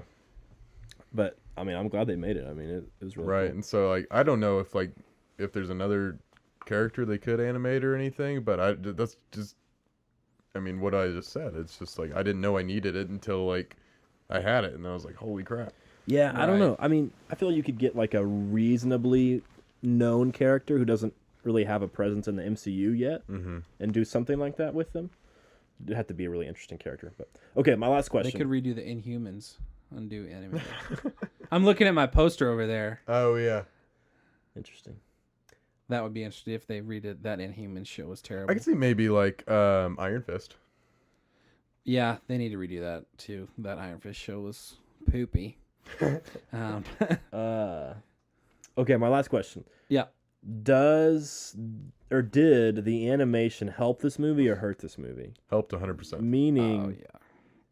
meaning like, you tell the exact same story, do everything the exact same, frame for frame. Mm-hmm.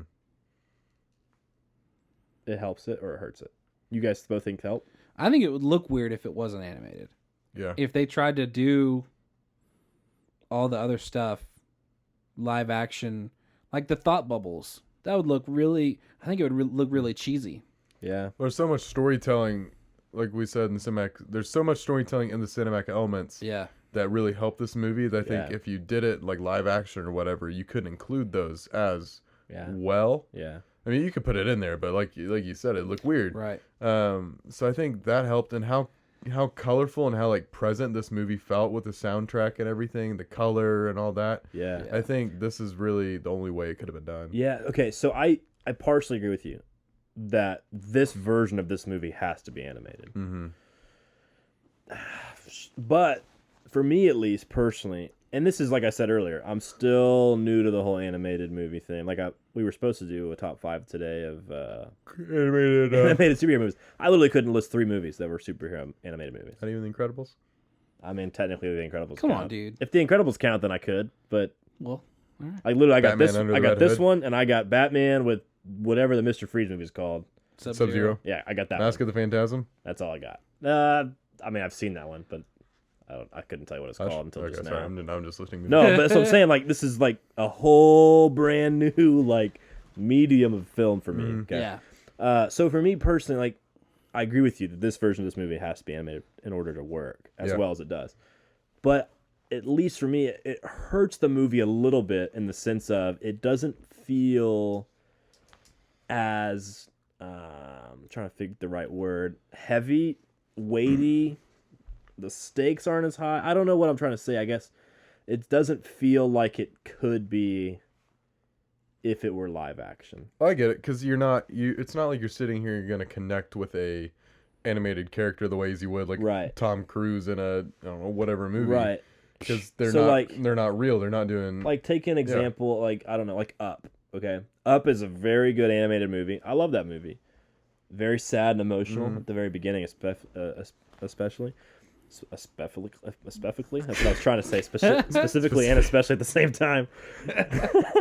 You call yourself an English teacher. I know. I was like trying to use 2 words at the same time. My brain just went. So you think about that movie, like that movie's really emotional and sad. And I'm just like, yeah, you know, that's really sad. Yeah. But I'm not gonna cry at that movie because it's like, whoa, it's animated. You know, it's like, I'd be balling in the first 5 minutes. no, dude, I'm not. Every Pixar movie at some point can get me. I'm just like, I don't know. I just don't relate to them as much as I feel like I could or I would. Man. You know what I'm saying? Okay. No, you guys don't agree with me? No, You agree a little bit? I don't. I mean, I understand what you're saying, But you don't agree. but I'm not in that That's ballpark. interesting. I Okay. cried during an episode of Dragon Ball Z, so I mean, Dude. like, come Dude, on. Luke cries. I get so freaking emotional put in it this movies. way. I've been friends with Luke for like, how old are we? We're 24. 24. We've been friends for 24 Okay, so I've been years. friends with Luke for 24 years. Literally, since we were little tiny kids, babies, we've been friends. 3 months. Boy. And I've only seen Luke cry like a handful of times in my lifetime. All in movies. And literally every single one of them, I think, is during a movie. I was crying at the end of Rebels. Like, god dang. Dude, That's what I'm saying. yeah. Like, I don't know, dude. Like, I don't know. I get so excited in movies. Yeah, That's I when I feel sit there that. and I feel stuff during movies. I I feel think that. that's why I like them I so feel much. that. I'm just like, I don't know, dude. You take like okay. Oh, I mean, this movie's not emotional, right? It has emotional moments, but it's not like a gut-wrenching movie. Yeah. You know what I'm saying? Yeah. It has sad moments, don't get me wrong. Yeah. It has emotional moments, but it's not like Where the Red Fern Grows or where, like, I don't know. You guys Yeah. ever seen that movie? Yeah. Yes. You know what I'm talking about? Like That elementary movie school. is literally like, it's gut-wrenching. But anyway, it's not like that kind of movie. So if you made an animated movie that was like that emotional, then maybe. I challenge you to watch Coco and not cry. Okay. That's what we just talked about It's on my a couple list. weeks ago. It's on my list. It's on my list. I'll yeah. watch it. But like, I just don't know, dude. Like, I see y'all's point 100%. I get a section of 10 out of 10 for cinematic elements. Like, the animation is awesome and it helps the movie so much. And the comic book feel, like I said, is so unique. Has that ever been done before in this level? No. Nah. I mean, I thought it was so impressive. I don't even read comic books. I've never really read comic books. I've seen them before. I've never actually read them. So for me, that was really cool. As a non-comic book fan, to see it that way and to appreciate it. Yeah. But to me, it's still just, there was a little bit of that human element that A little bit of disconnect. it just missed. I get little it. bit I for get me. it. Like the emotional scenes in the movie, I was like, yeah, it's sad. Like, I feel for that guy. Oh no. But I'm not like there. You know. I was still pumped when he jumped off the building. No, it's still awesome. Like, I was like juiced. Like, so to Dude, me, I yeah. feel like the animation helps that, like the plot ish, but the cinematic elements and the idea and the premise, all that stuff, like it helps those sections. But to me, it hurts the kind of the soul of the movie a little bit. I don't know. That's just an interesting question I've been thinking about the last 24 hours or so, because this is kind of my first real animated movie that I've actually enjoyed on this to this extent. Right. I mean, like I said, I'll go home and watch it again today or tomorrow, probably this week sometime. I guess to answer your question, like I do still feel emotionally like connected to the yeah. movie even when it's animated. That's cool. Yeah, this is a good pick, Luke. Good stuff. Thank you. Good stuff. Thank you. I've been wanting to watch this for a while, like I said. Yeah. It's been on my list for a long time. I'm glad you watched it. But I'm Yeah. also glad you watched an animated movie and felt for it. So Yeah. I liked it. I mean, I've watched hundreds of animated movies in my Yeah. lifetime, but they've all been very like generic Disney, Pixar, DreamWorks, or whatever movie. This is kind of the first one that's like actual, real action. felt like a real I think the Superhero story movie. felt not as artificial as for sure. some of the other ones feel. Yeah. For sure. Good stuff. Paul, any last thoughts? No. What are we watching next week? Knives Out. Knives Out. Knives Out. Go. Yeah, dude. Is it on anything? You have to just go watch it somewhere. I on Amazon Prime. had to rent it. I think it's Redbox for $1. Okay, well, If you're a Redboxer. If I'm a you're- Redboxer. if you're a red you ever boxer go to like Walgreens AJ, If you're a cheap person and you're not trying to spend $75 to rent a movie. if you're trying to get coronavirus by going and getting one of those movies Okay. outside of McDonald's, Dude, Yeah. 100% went to CC's today for lunch. And my friends that I went to lunch with were like, guys, legit, if anybody has a coronavirus in the United States of America, they're eating lunch at CC's. And I was like, you're probably right, but I kind of want to eat here before it gets closed down for the next 6 months. Yeah, everywhere's closed now. Bro, like literally every restaurant in this freaking city is closed for the next couple of weeks. So Really? that was my last meal. That was my last meal out for at least 2 weeks. wow, I did not hear that, but I don't watch the news, so Yeah, dude. It's crazy. all right, Crazy times. We're living the that's all I apocalypse. got. We should do an apocalypse themed episode. dude. Yeah, we should bump up World War Z. World War Z. That's on our list. Yes. Oh, we're definitely It's like bumping 2 or that. 3 weeks Dude, from World now. War Z. We're bumping that. Book of Eli. Let's go. Contagion. I am Legend. Contagion. Pandemic. Come on. Let's do Apocalypse Now. it all. Let's do it all. Apocalypse. It's not an apocalypse. I've movie, seen but- more. I've seen more Nah. apocalypse top 10s online recently than I've ever Oh, seen in my life. probably. Also, binge-worthy shows. We should do top 5 binge-worthy shows. Everybody's trapped in their houses. Right. Okay, people. Here's what you need to watch. It's our next top 5. Let's do it. That's good stuff, boys. Yep. It's a lot That's of all I fun. got. We'll see you guys next week for episode 42 of Two Dudes in a Movie. Make sure to watch Knives Out, or I mean, I'm not gonna do anything to you guys, but watch Knives Out.